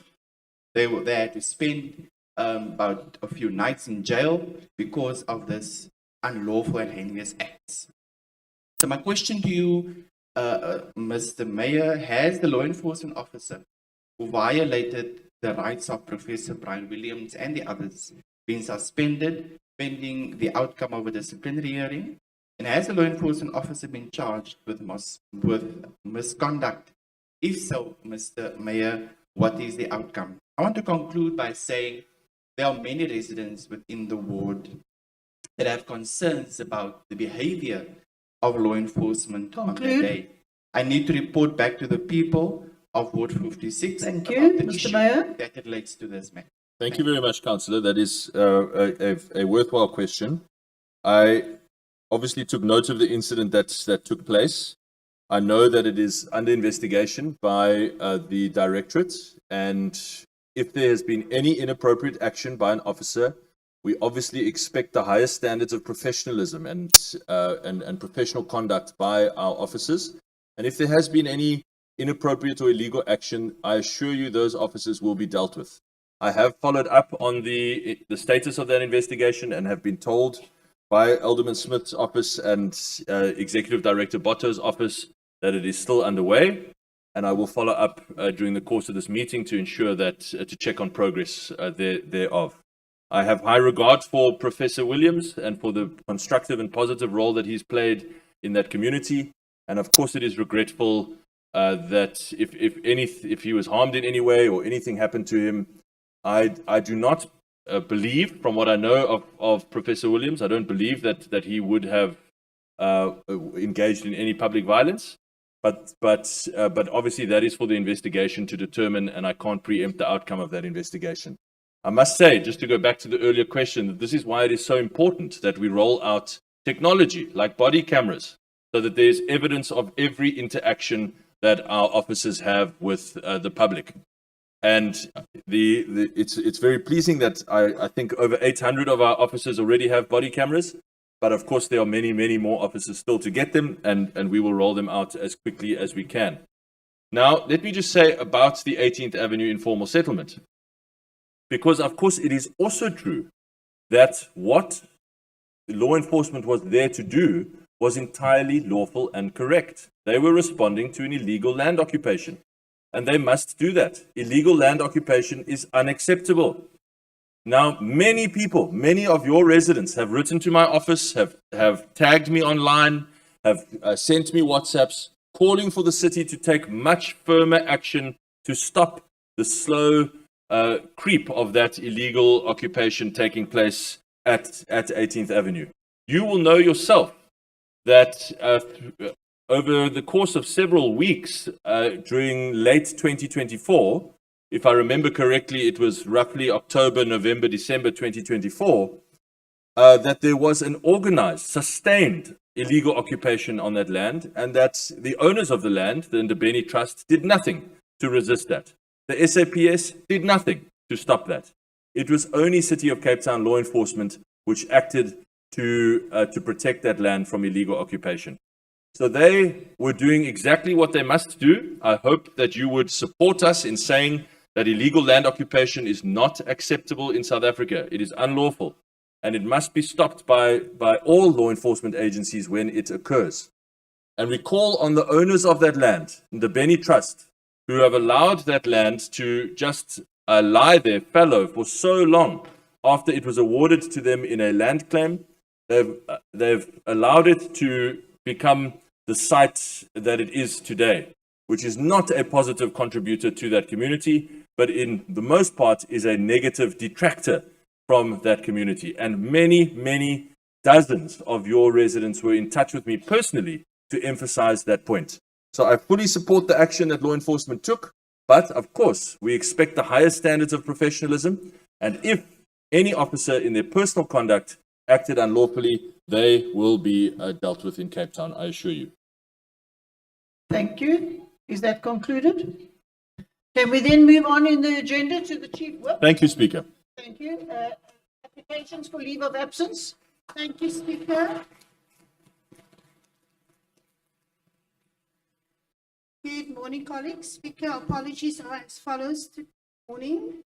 Councillors Ahmad, Nunke Belanga, Wacharisou, Hendricks, Miller, Galway, Justice, Visser, Deniso, and Speaker that Deniso lost his son last night, so we extend our sympathy as well as family and as well as to his colleagues. Thank you. Councillor Newman. On sick leave is Councillor Makua, Councillor Nchwezwa, Way, and Luna. Leaving early will be Councillors Klassen, Gross. Thank you. Any other applications for leave of absence? Councillor Haynes? Thank you, Speaker. I've not heard Councillor Mbiza. He's also on leave. Then we've got 3 councillors who's going to be leaving early, Speaker. It's Councillor Bune, Councillor Marikane, and Councillor Sotashe. They'll be leaving early. Thank you. Thank you. Councillor Buza, was your hand up in terms of leave of absence? Yes, Speaker, and also you indicated after the mayor's address. I will come you to a will point come in where and we out. will. So now we are in this item. No, I'm not on that yet. I'm still on applications for leave of absence. Are there any other Speaker, parties that wish to speak to leave of absence? Speaker, Is it a leave of absence issue? Speaker, Is it a leave of absence issue? Speaker. I know who I am. The point, is it a leave of absence issue? Speaker, can you listen to me? Councillor Haynes, Speaker, just hang on a second and you can gather your thoughts. Councillor Haynes? Apologies, Councillor. Speaker, I've left out Councillor Kutuana. Is also going to leave early. Okay, thank you. We'll capture that. Councillor Debuza, do you have? yeah, you know, if you can just be patient, breathe, I'm really and just listen. practicing. Breathe. Yeah, you survived. You bought your way out. Calm down. The EFF has Councillor Boy who has submitted leave for Councillor May. Councillor May. Sorry. Hey, thank you. kunzima la ekhaya, kunzima. You must also buy of Xhosa surnames. Yeah. Speaker, Councillor May, you can see that Councillor Arnold is here, saying that the mayor could not see him earlier on, but he's here. And then Councillor Dambuza will be leaving earlier. Now they can go, yeah, again.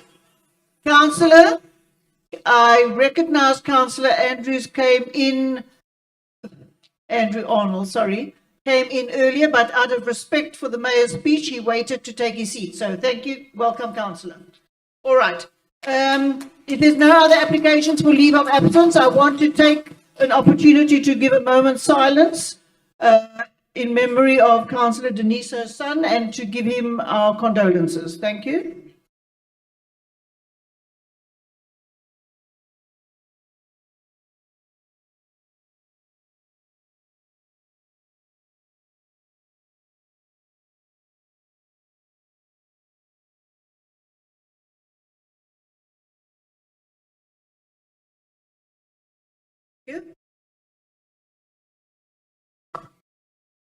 All right, we move on to official notices of urgent matters. Mr. City Manager. None, Speaker. Speaker, you are supposed to give me after the mayor. You have not recognized me for.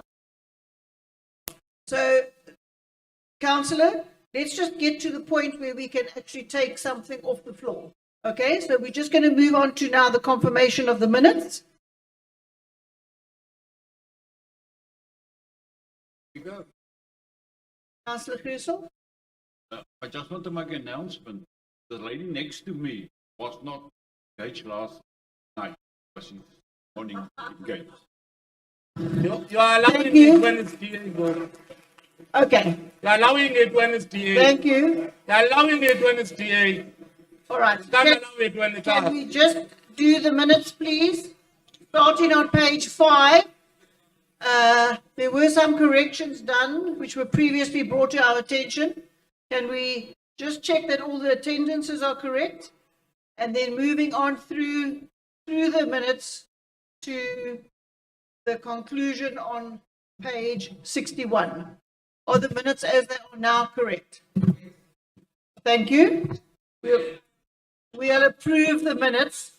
And that allows me an opportunity, before we go on to the main part of the agenda, to give Speaker, I Councillor wanted to Dambuza talk a to the chance. minutes and you are not recognizing. I'm recognizing you now, Councillor. This is what we were speaking about when we even went to the back, and you are doing it all the time. Councillor, you may now speak. Thank you. Have you got a point of clarity? What do you want? I don't have a point of clarity. I just want to make sure that in the minutes, it's recorded correctly, that the EFF was present in that meeting. They were here, we were sitting in this council chamber, we were ready for a meeting, we even had our speeches and everything ready and prepared. Here, in the first invitation that was issued by you before protection fee came in, we were here. And before the intelligence, that is still not working even now. We can maybe have people who are still carrying firearms Thank here. you, Councillor. We we did are saying clarify that that. we were here. Yes, in but this you council. weren't logged into the meeting, which was a virtual meeting. It was So a thank physical. you for that. We're going to move on to We're the here remainder of physical. the, you can be anywhere you like, but if you're not logged into an official virtual meeting, you're not attending the We meeting. were here Unless physical. you are recognized in the iron box as being on somebody else's laptop. We were So we're moving on then. The following items were agreed in volume 2A, items 8, 9, 11, 14, 15, 16, 20, 21, and 22. Okay, in volume 2B, item 30. In volume 3, items 31 through to 35, 37 through to 45, 47 to 49, and item 53.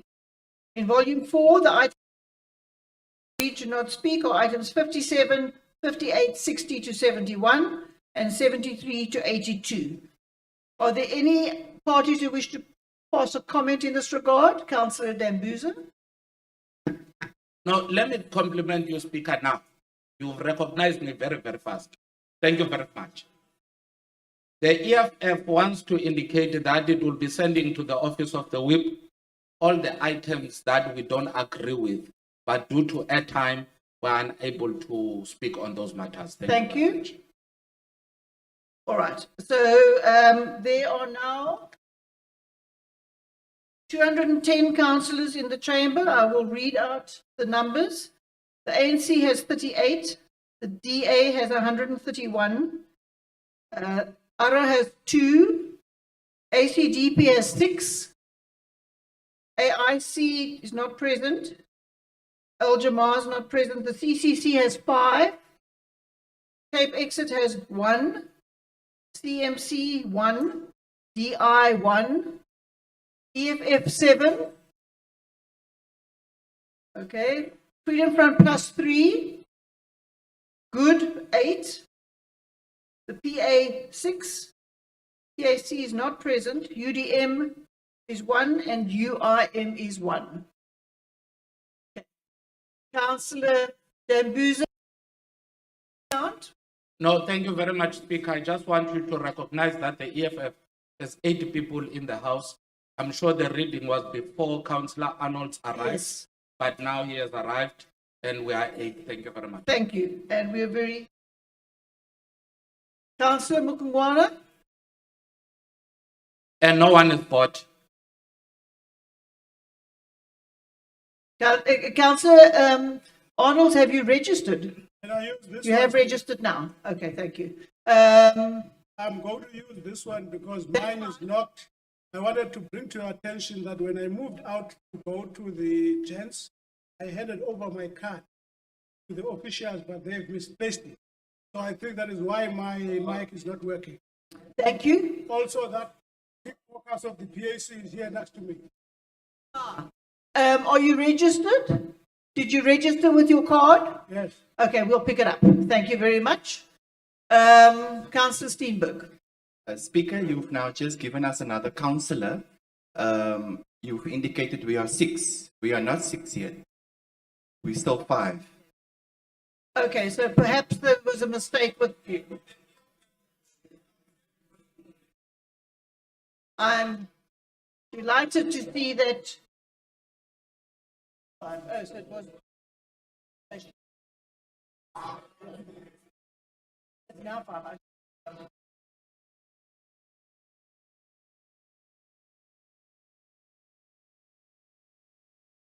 All right, thank you very much. We're going to move on.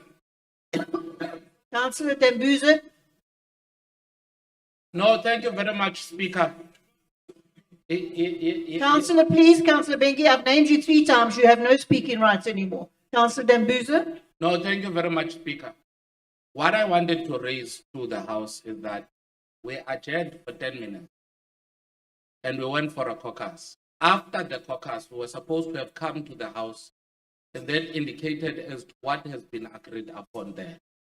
But what I want to also put out to the House is that we want it to be recorded that the Speaker, despite the fact that they bought their way out, the Speaker ran the process herself of the motion, and therefore that was incorrect and illegal. Therefore, it can be taken further as we will note your opinion on that matter. Wait, Speaker. Thank Wait, you. Speaker. And therefore, in that case, we can be able to move further even in other platforms. Thank you. But other than that, that was supposed to be the process. That is your opinion. It's not the law. But thank you for that opinion. We're going to move to the main part of the agenda. Councillor Haynes, do you want to address the meeting after that caucus or not? Not necessarily. Okay, we'll move on to the rest of the agenda. Okay, never mind. So, councillors, we will cluster the discussion on items 4 and 5, but we'll consider each item separately when it comes to the vote. The recommendation for item 4 is on page 1. Do you all agree with the recommendations on page 1? The first speaker on this item is Councillor Luba. Thank you, Madam Speaker. Greetings to all and a special greetings to those in the gallery. Madam Speaker, the NCC support the proposed amendments to the IDP with concerns. This amendment budget is deeply frustrating as it does not reflect the real needs of our people. It neglects the most vulnerable in our communities, those who need us the most. Time and again, we have called for a focus on safety and well-being, yet this budget continues to fall short. The staircases, it had to be finished for how many years now? I don't see that in this budget. So, are you telling me again for another 5 years, the residents living in this city of Cape Town, that they will still be waiting on the staircases to be fixed? For example, staircases in Heideveld, Manenberg, Hanover Park, but to mention a few, many are falling apart. Councillor, you are speaking to the IDP because that's not on the IDP. It's on the proposed IDP. Excuse me? All right. No, they're not there. Our people, I'm continuing, Madam Speaker. Carry on. Yet, this IDP ignores the issue. How can we allow when safety should be our top priority? Speaking of safety, the budget increases the CCTV target from 500 to 550. But what good is this if crime, especially gang violence, continue to rise? Our young people, they are losing their lives. Where are the real solutions? The cameras alone won't save them. Madam Speaker, meanwhile, the city, they prioritize tourism and business, while the basic services such as housing, water, and electricity are being overlooked. Now we do understand tourism's importance, but should it come before the fundamental needs of our people? To date, pensioners' water are still being put off. Madam Speaker, this IDP budget should reflect how we provide equal services to all. Thank you. Thank you, Councillor Jacobson. Jacobson. Honourable Speaker and especially Honourable Mayor, I'm pleased to note that a decent budget has been assigned to the maintenance of the Marine Outforce to be tabled in the next item. I note page 104 of this item with reference to the E. coli levels in Cape Town's rivers. A huge thank you to the Mayor for a private meeting we held last week with representatives of the Basin Sewage, with Councillor Badruddin and other officials. The meeting was cordial, it was respectful, and both parties exchanged opinions. Cape Town is a huge draw card for both local and international tourism. Fauna, flora, Table Mountain hikes, trails, wine routes, golf courses, historic tours.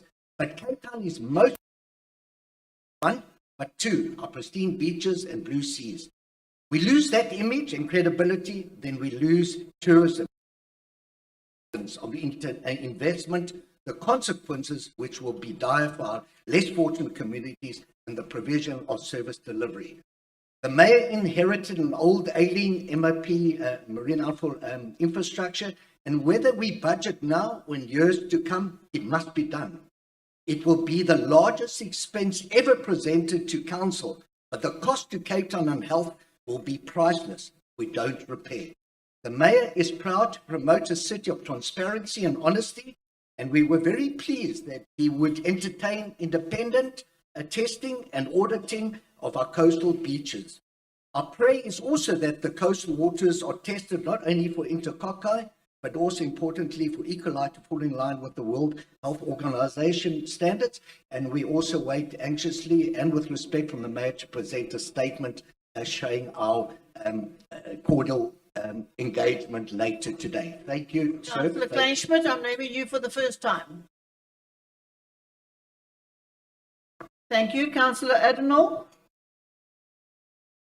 Good day, Madam Speaker, Mr. Mayor, colleagues. Madam Speaker, as we all know, a title deed is something that brings dignity to our people, but the city decided to decrease the budget for title deeds with 1.6 million rand, while we sit with a backlog of over 50,000 title deeds within the city. Also note that an allocation of 6.5 million rand is proposed inclusion in the 2024-25 operating budget to redress budget imbalances operating expenditure within the office of the city manager, while it will be funded by ratepayers. Yet, this report is not clear on how this money will be spent. Then, Mr. Mayor, with the previous adjustment budget, the Department of Councillor J.P. Smith, aka Clyde, who are currently under investigation for alleged tender fraud, received millions in order to fight crime on the Cape Flats, while the Department of Education's budget was cut, and that led to teachers losing jobs, while crime even spiked higher. Yet the DA-led City of Cape Town government are very good at pointing fingers to SAPS when our people die like flies on the Cape Flats. So I cannot see the reason for the increase of another 3.6 million rand, while the Department of Safety and Security failed our people with the already millions allocated to the said department. Last but not least, Mr. Mayor, how is it that the city decreased 47 million rand for HIV and AIDS healthcare, while you know that the poor will be affected and not the rich who can afford medical aid? But I do not expect that you will understand what you and your DA deprive our most vulnerable people from health services, because it is clear that our people are only good enough to vote for your DA, while you show them the middle finger when it comes to health services. Thank and you, therefore, we Councillor as the David, Patriotic please. Alliance Thank you, who try to Councillor. serve. Turn off your mic. Thank you. Councillor Davids, please. Good morning, Madam Speaker and colleague, fellow councillors. As the Good Caucus, we abstain from voting on this item. We acknowledge that the proposed amendments to the IDP are all wonderful in principle, but in order for them to have actual substance, we need to see implementation plans. We need to see how much of these projects are actually tender ready. The ratepayers need to know how long these plans will take to become a reality. Another major concern with these items is once again the issue of public participation, or rather the lack of public participation. As we all know, the concept of public participation and the process itself is vital to the proper functioning of our democracy. It is in essence what brings government closer to the people. Amendments to documents as important as the IDP receiving only 3 comments from one sub-council is shocking. You can argue, yes, that people are simply empathetic, but 3 comments. It means that the public participation policy and the process in the city of Cape Town is not working and is ineffective. It needs to be revived, reimagined, or completely reinvented. Thank you. Thank you. Councillor Arnold. Thank you, Speaker. The Economic Freedom Fighters rejects the proposed amendments to the 2022-2027 Integrated Development Plan related to the Council-approved 2024-2025 mid-year adjustment budget. Section 34A of the Local Government Municipal Systems Act 34 of 2000 requires a municipality to review its annual IDP annually in accordance with an assessment of its performance measures and to the extent of changing circumstances if so demand. The Economic Freedom, we want to see a radical plan addressing the question of land allocation to residential, religious, industrial, agricultural, and recreational purposes in a revolutionary and decisive manner. Transformation of townships and human settlements into economically and socially integrated neighborhoods, including opportunities for state-subsidized and socialized housing in the inner city, is a critical and needs urgent attention. Investment in infrastructure is a core component of ensuring economic growth, not coffee mornings and breakfast shows with business people as a front to get money for next year's election councillor force. Can the DA answer this question? It's just a yes or a no. Did the party receive donations from the Guptas, state capture money? For those who don't know the answer, go and ask Madam.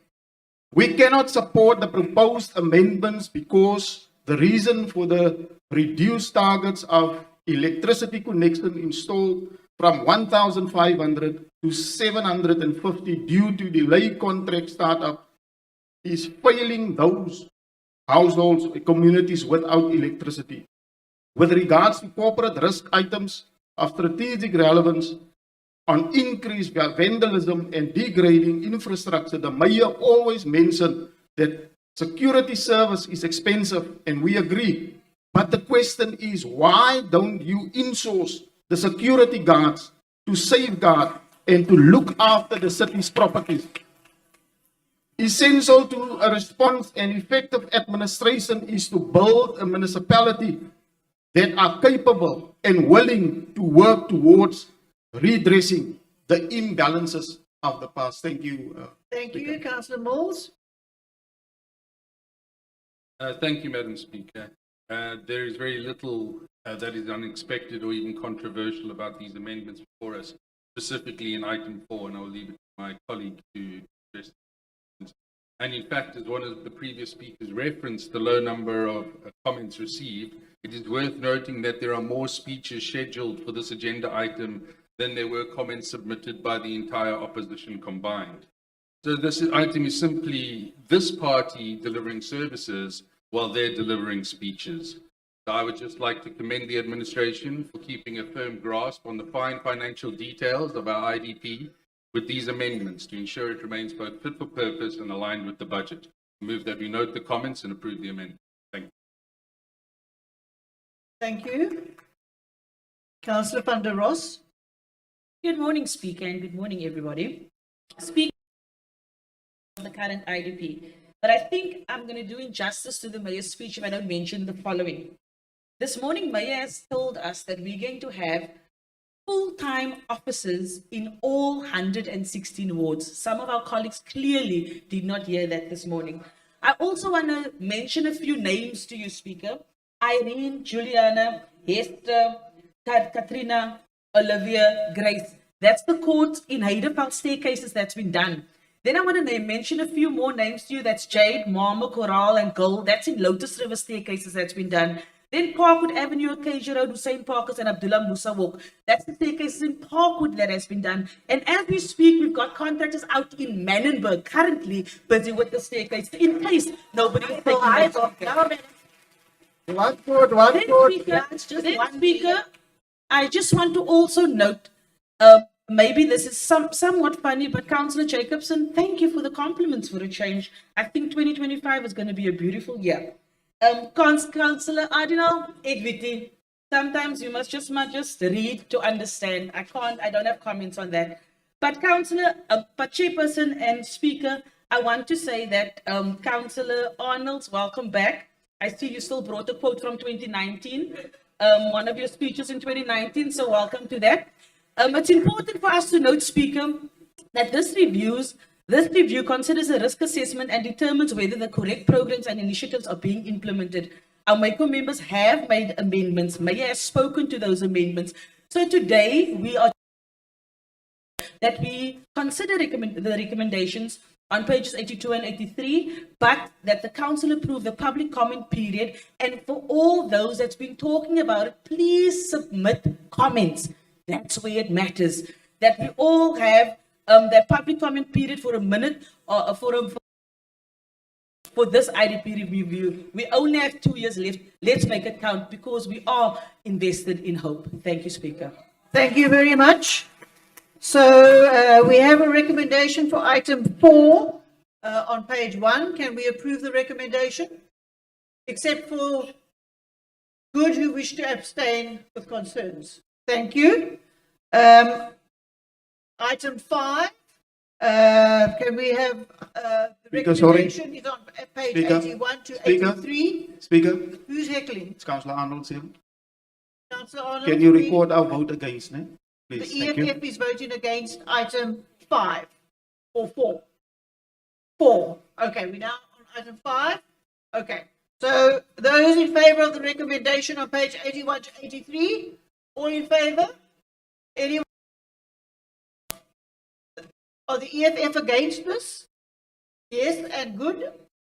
You abstaining? Thank you. Are you against or are you abstaining? Okay. Speaker, You're against. the EFF is against the item. The EFF is against. What is good doing?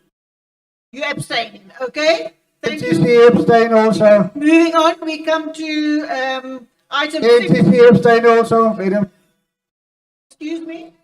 You didn't ask us, so I We don't speak for the shout. We NCC. don't shout. If you want to speak, you put your hand up. Are you wishing? Then you need to recognize us. Thank you very much. So we move on to item 6, which is the tabling of the budget, which the mayor has already done. But Mr. Mayor, you may speak. I hereby table the budget. Yeah? All right. So now it goes out for public participation. Please ensure that you all read it as the mayor requested, and that we all come back with valuable input on the budget. We move on then to item 7, which is with the recommendation on page 129, and the first speaker is Councillor Gardini. Councillor, are you not here? Thank you. We move on to the next speaker, Councillor Nassir. Thank you, Speaker. Good morning, ladies and gentlemen, colleagues. It is my great pleasure to bring before you the recommendation of approval of a 3-year agreement for hosting the last night of prom for 2024 to 2025 till 2026 to 27 financial year of an amount of 60,000 cash sponsor from the events budget cost center. Council approve waiver of venue cost, city-owned venue for the event. This event is hosted by Rotary Club Wynberg, celebrating and showcasing Mother City's world-class musical for over 40 years in history. The prom's purposes is to raise funds for various charities, communities, and organizations. Upon my visit to the club and speaking to one of the members, I could hear how passionate they are about giving back and also making a difference in the city of Cape Town and the initiatives that they've been doing. Last year alone, to 210,000 for the community in need. Some of the charity done were donated, with the donations that they did for the schools in Mitchells Plain, Lotus River, and many more, as well as the NGO like Hospice, GBV Center, Victoria Hospital, and their highest donation that they've ever done in the city of Cape Town was a 1 million donation that they've given to Red Cross Hospital. Colleague, last night from fundraising event is a special event that not only celebrates our vibrant culture of art and stimulating economy activity. I ask today to please support the special event committee recommendation for City of Cape Town to enter into a 3-year partnership with Rotary Club of Wynberg to host last night of prom for 2025-25, 2025-26, as well as the year 2026 to 2027 financial year. I thank you. Mr. Haynes, did you have your hand up? Yeah, thank you, Speaker. It's an error on my part. We have removed Councillor Gardenia. The NC agree on that. Thank you. Thank you very much. Then the recommendation is on page 129. Do we all agree? Thank you. We move on to the next item, which is item 10. And the recommendation is page 215. And the first speaker there is Councillor Nazmi Jacobs.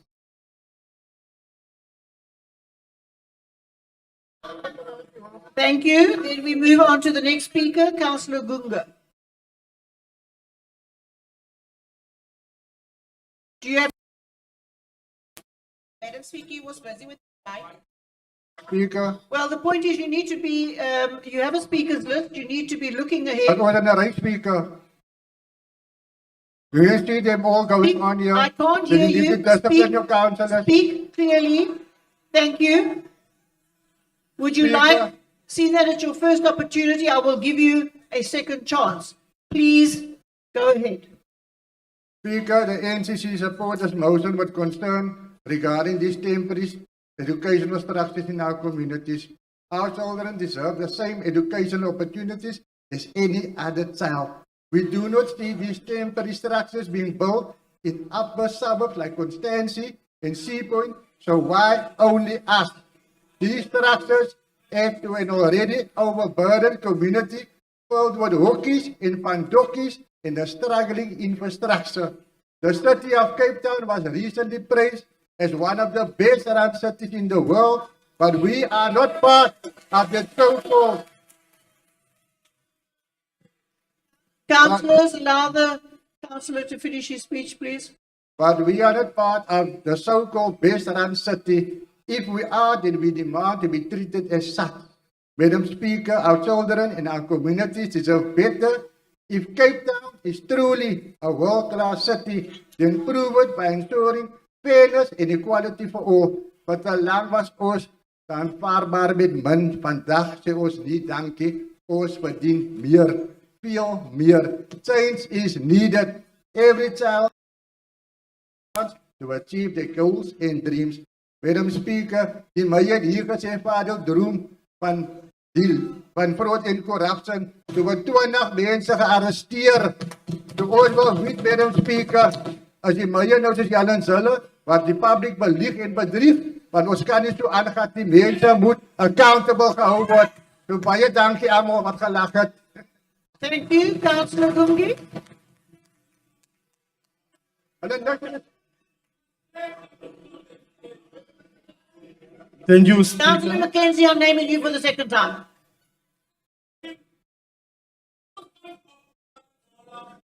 Councillor Dembuza, I haven't got enough fingers for the times I've named you. Can you please just relax? Breathe, breathe.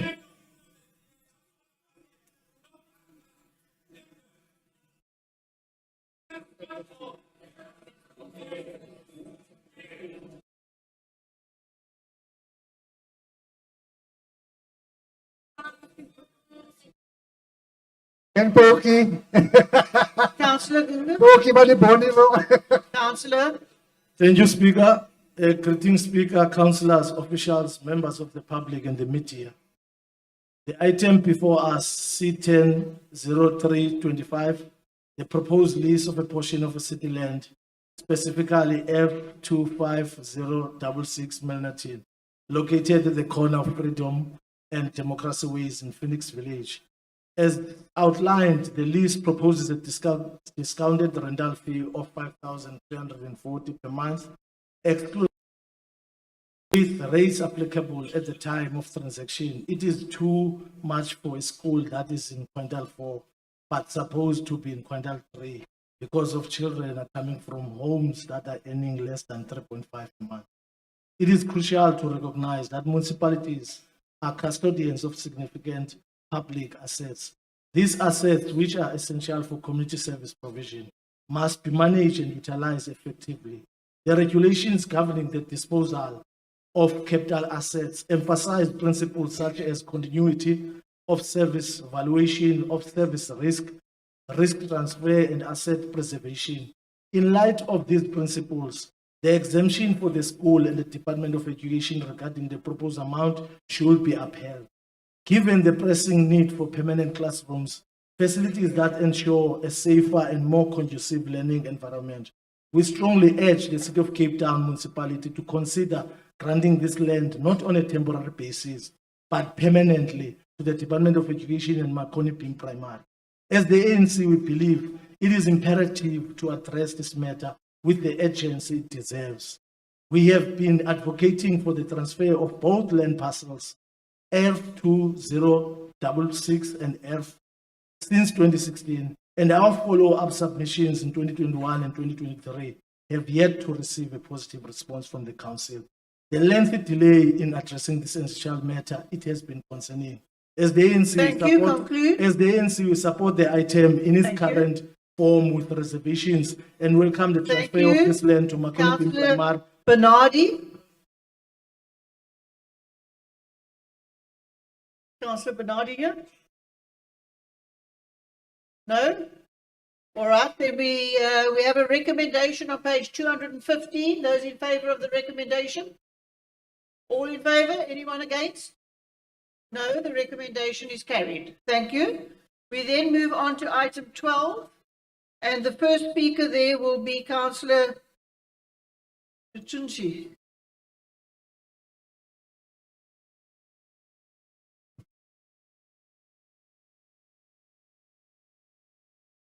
Speaker, as we conclude Human Rights Month, in this house we have people whose values are embodied by freedom, fairness, opportunity, and diversity, who advocate the sale to a group of recreational aviation enthusiasts.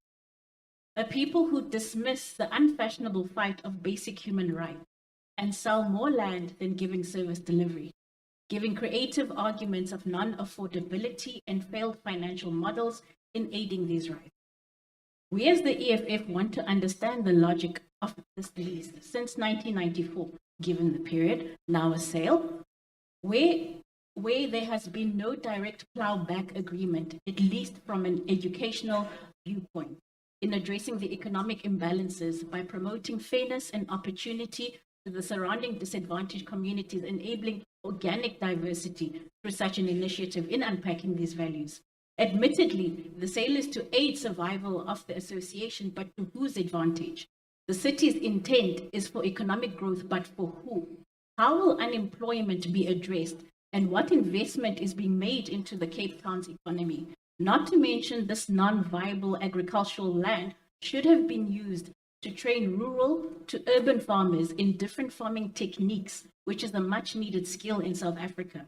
Not even the additional 5.6 hectares were considered for such, since the 26 hectares is being used already. Given our core function as councillors, ask yourself, what does this item illustrate about who is at liberty of accessing what in our city? The EFF rejects this item. Thank you, Speaker. Thank you. Councillor Majuza. Thank you very much, Speaker. I thought by now, we'll be able now. Seemingly, you are not.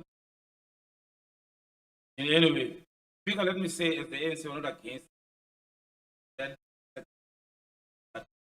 So 7, so 8, and we'll be speaking to our calls. generate revenue and however speak, I believe this discussion stems from an already arranged city and Morning Star Flyer Association. Now, by adding the purchase agreement, will it mean the lease agreement remains as is, will not be affected by the newly proposed transaction in today's discussion? Also, Speaker, I would like to further appeal, as always doing so, to colleagues with economic growth, challenging them with their sometimes bias, like posture towards economic discipline over political. The intentions of the country's developmental position, which seemingly influenced by these administration's their direct investment much to the area. Or are these hush sections a recreational strategic move to counter the highly anticipated passing of land? Premises based on the alleged lack of interest from the administration in entertaining direct investment. 2022, we have proposed numerous direct investment directed to the said community, particularly in Kuwait, where a national contact center or contact person at a community hall that has turned into a white elephant, which in turn was going to give the same returns on investment and direct local economic growth and development. Furthermore, still, there is the direct schools infrastructure development investment targeted to basically being a piece of that is becoming a dumping site and to turn it into a piece of art multi. Both the provincial education and infrastructure departments dragging their feet in this much needed investment in life. Despite their political heads playing to gallery speeches to elections, also asked that they have special purpose vehicles known as SPV, like KBPO, UVU. Thank you. Conclude. All that was saying, support the. Thank you very much. Alderman Fourie. Thank you, Speaker. The Morningstar Airfield is situated in Ward 105 in Sub-Council 7 for more than 20 years, and as mentioned before, this facility has been used as an airfield for the last 31 years. Situated next to the N7, which forms the western boundary with the Persis Hawk Specialised Drop-Off Site just across of it. This airstrip is the only airstrip within the boundaries of the metro that is fully compliant, that accommodates privately owned aircraft of all types. These private owners and members of the club have over the years constructed hangars, invested large sums of money for proper link roads and a taxiway, and improved the runway with approved building plans, contributing to and showcasing their commitment to private recreational aviation fraternity. This club and association have leased this property for many years, making this a truly valuable committed contributor to the private recreational aviation fraternity and enthusiasts in Cape Town. With Cape Town International Airport experiencing an ever increase in international flights and local flights due to the hard work of the portfolio of economic development and my colleague Alderman Voss, there is very little space in the time slots to accommodate the slower and smaller recreational aircraft. Also extremely expensive for single privateers to hangar their aircraft there and to pay the landing fees. Flight training schools have a very long holding before taking off or landing. Also, with Cape Winelands Airport soon to be developed into a commercial airport as an alternative to Cape Town International, will ultimately leave Morningstar as the only privately owned and orientated airfield. Airplanes need space and hangar space to maneuver and hangar the aircraft. This association provided all established developments to this airfield, suitable even for international private aircraft flying to Cape Town. With the support of this House, the Morningstar Flying Association will acquire the airfield as is and will be in a position to start investing and upgrading this facility even more as a proper airfield in the metro with better enhancements such as runway lights and possible future improvements. This facility and club members have sponsored many young aviators from disadvantaged areas to become airline pilots, flying international airliners for airlines all over the world. Speaker, as Sub-Council supported this item unanimously, I can confirm that this facility and sale of the property will only benefit the larger city of Cape Town and will allow the Morningstar Flying Association to improve the facility. We welcome their passion to support recreational aviation and the recreation lovers. Another success story with private initiatives that rise above and beyond to make Cape Town the best city in the world. Speaker, I move this item and the recommendations. Thank you. The recommendation is on page 303. All in favour of the recommendation? Thank you. The recommendation is carried. Councillor Tunji? EFF is against. Okay, thank you. We'll note that. Councillor David? Abstain. Thank you. All right. We move on to item 13, and the first speaker on that item is Councillor Davids.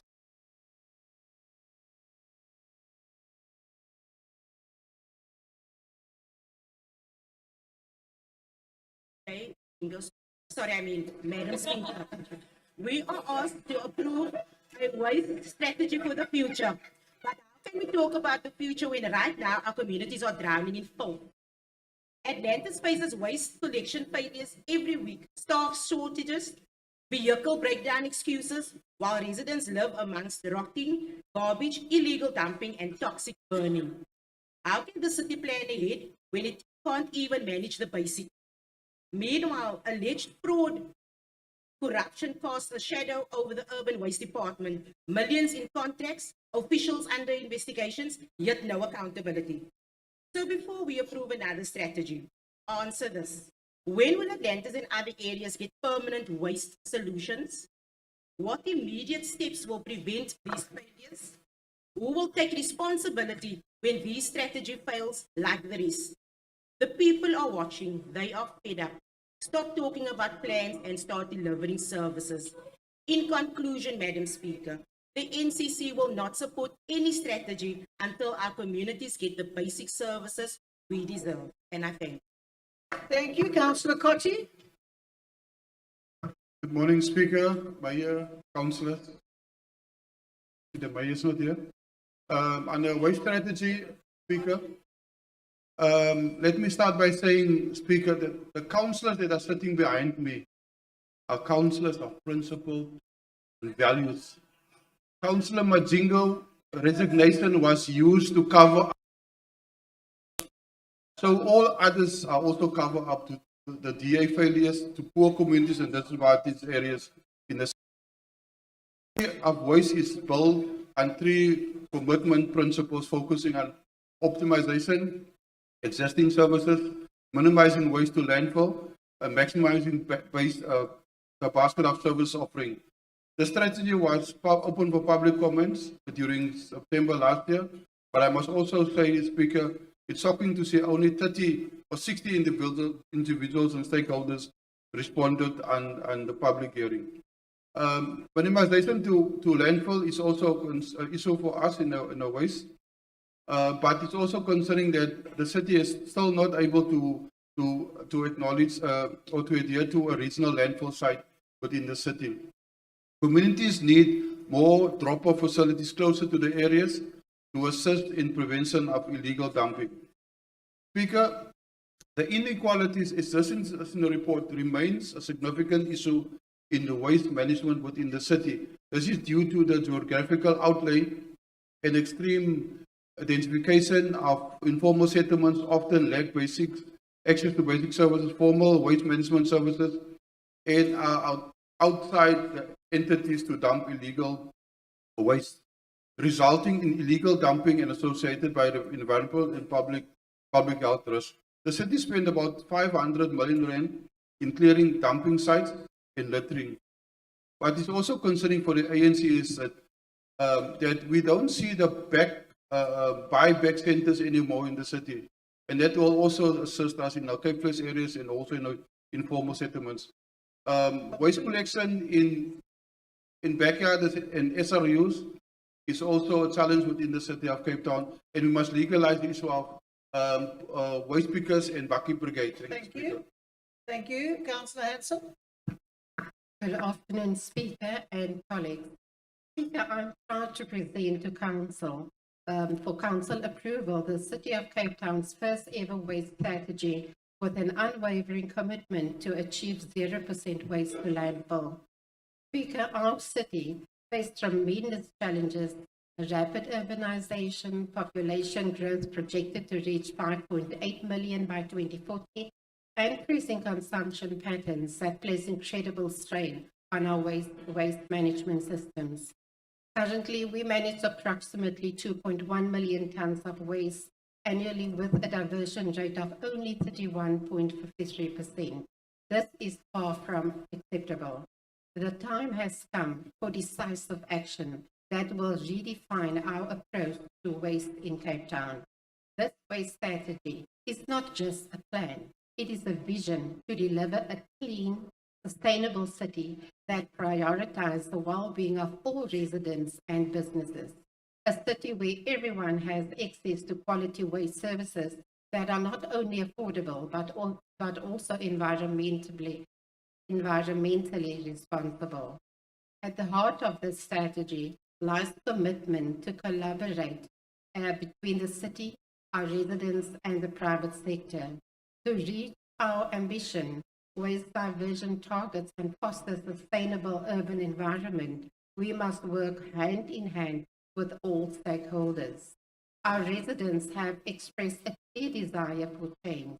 Over 60% of respondents in our consultation process supported this direction we are taking. This strategy is structured in 3 foundation pillars. Optimizing existing services, we will enhance the efficiency of our current waste management service, ensuring they are financially and operationally sustainable. 2, minimizing waste to landfill. This is the core of our mission. We will foster an environment that encourages private sector integration, implement targeted education and awareness campaigns to empower our communities, and increase access to waste minimization services through the development of additional drop-off sites. 3, maximizing the basket of service offerings through localized service partnership with the private sector and NGOs. Fellow councillors, I urge each one of you to lend your support to this strategy. Thank you. Thank you very much. We have a recommendation on page 345. Can we all agree with that recommendation except the NCC, which is against? Thank you. The recommendation is carried. We move then on to item 17 with the recommendation on page 561. And the first speaker on that item is Councillor Masby. No, councillors, please. Councillors. Councillor, continue. Thank you, Madam Speaker. Madam Speaker, the item before us. Sorry, Madam Speaker, the councillor in front of me is disturbing. Councillor Haskins, could you take your seat? Thank you very much, Speaker, for protection. Madam Speaker, the item before us seek approval from this House, the waiving of administrative fees and standard sale agreement preparation fees in respect of the proposed sale of various city properties to ECD. Factors motivating this recommendation as stated in page 564 of this report. Bullet number 3, redressing the historic in vulnerable and marginalized communities. Bullet number 4, socio-economic returns broader access to early childhood development and community value will be received in exchange for the asset. Bullet number 5 and the last bullet. It will aid the purchase of the subject properties and will assist ECD center operators to qualify for subsidized. I close the quote. These factors allow to speak to the people of Guguletu, Khayelitsha, Mitchells Plain, Fuleni, Kraaifontein, you name them. When you still talk about waiver of 1,348 and 2,913 to our people, these two cannot coexist. Where there is a lot that they can do with such huge amount, yes, it is a huge amount to our community. Where our ECD lack resources, again, the DA government does not relate to such ECDs. Here we are talking about early childhood development centers that are our children's safe space. parents, we work away from home. ECDs keep our children away from streets in areas where our children cannot even play outside, as there are no decent, safe playgrounds, as less resourced as they are. They prepare and lay foundation for formal education. Conclude, please. Madam Speaker, economic freedom fighters in the city of Cape Town caucus does not support this item. Thank you very much. Councillor Peter. Councillor Peter. Councillor Haynes, is your councillor here? Councillor, Thank you, please. Speaker. You. Thank you, Speaker. Councillors from the EFF, will you give the respect that's required for the councillor that's now speaking? Enkosi Speaker.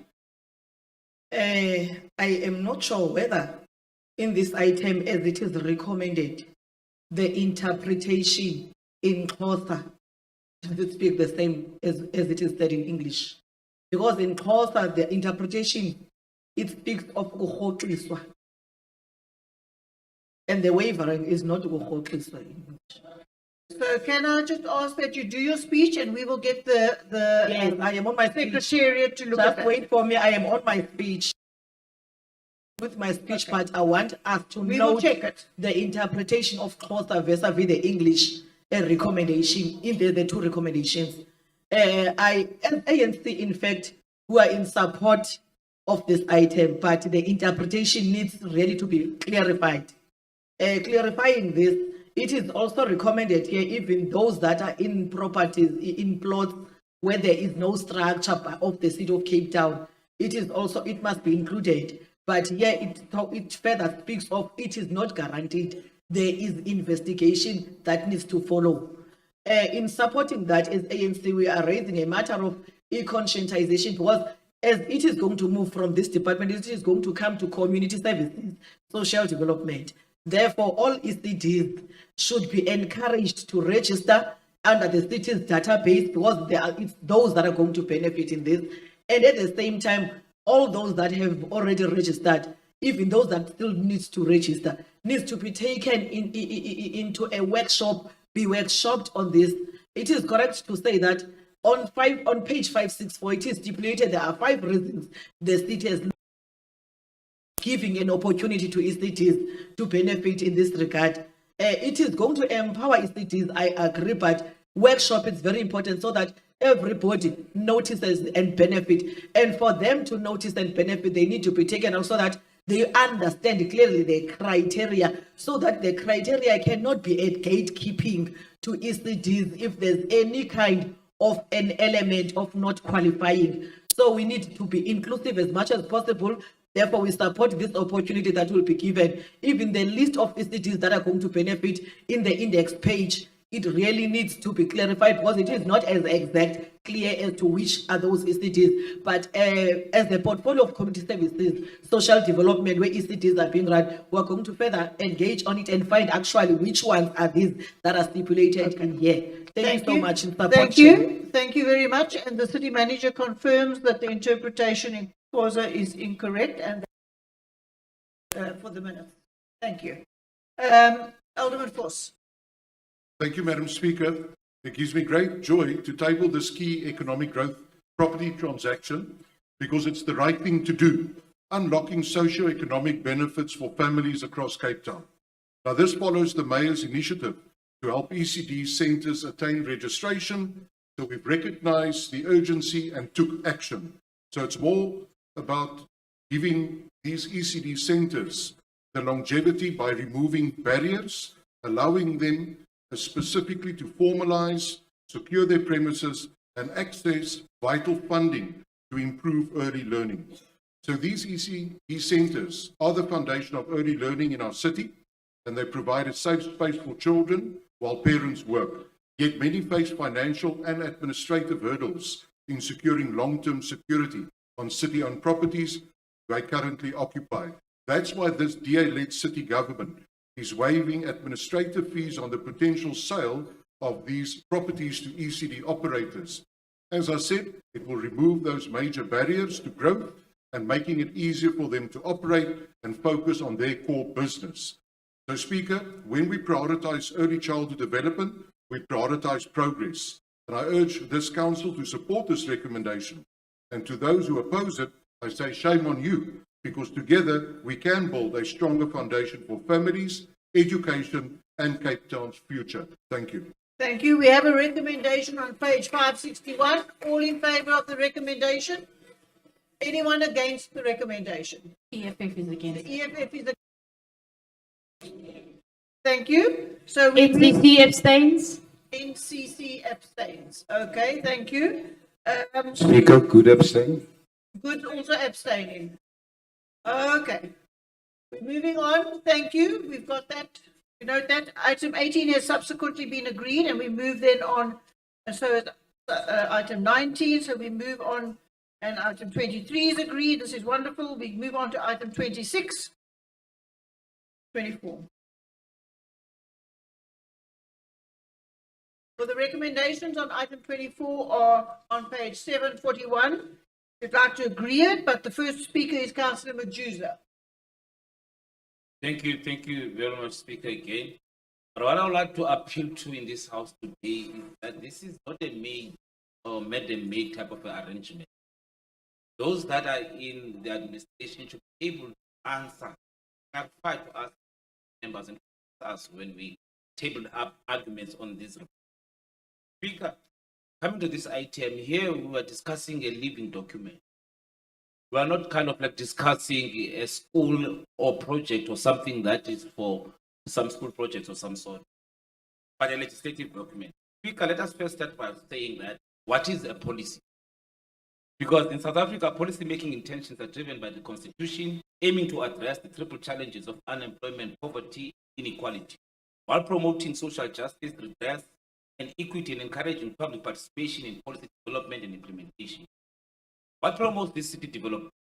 Local governments in South Africa establishes these policies to fulfill their constitutional mandate, including providing democratic and accountable government, ensuring sustainable service delivery, promoting social and economic development, fostering a safe environment. What is the desired outcome? This is some free lecture.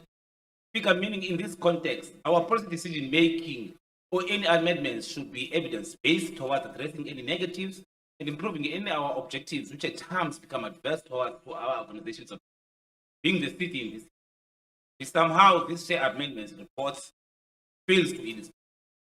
Speaker, let us start by looking at the State Annexures A Table 2, starting on page 858. The recommendations of removing clause number 4 doesn't speak to any of the above shared principles of evidence-based or policy decision-making, nor to some of these policies documents desired outcome.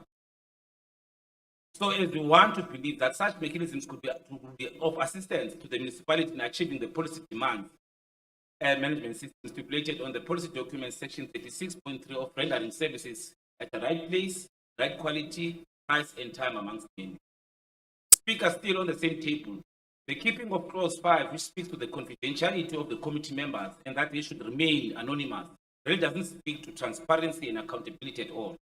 At the same time, these bidding committees are the ones that appoint the same contractors that makes this administrative at times to be found wanting on its recurring fruitless and wasteful expenditure. At times because of poor performance by the same contractors, at times the common reason being the same contractors lacking capacity, hired by the same committees. How can you want these bid committee members now to remain anonymous?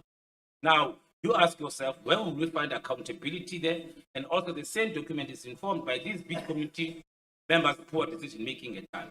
But furthermore, Speaker, looking at clause 6, which refers us to the omission of details of prospective bidders whom have been issued with bid documents by the issuing office, but their records were still going to remain anonymous during the bidding period, with the reason that the clause is non-legislative and a self-imposing risk of non-compliance and further seeks to protect the integrity of the bidder and personal information. Speaker, I must boldly say that these reasons are synonymous with corruption, favoritism, and lacks a great deal of transparency and fairness to this council and the public at large. It is so imperative that those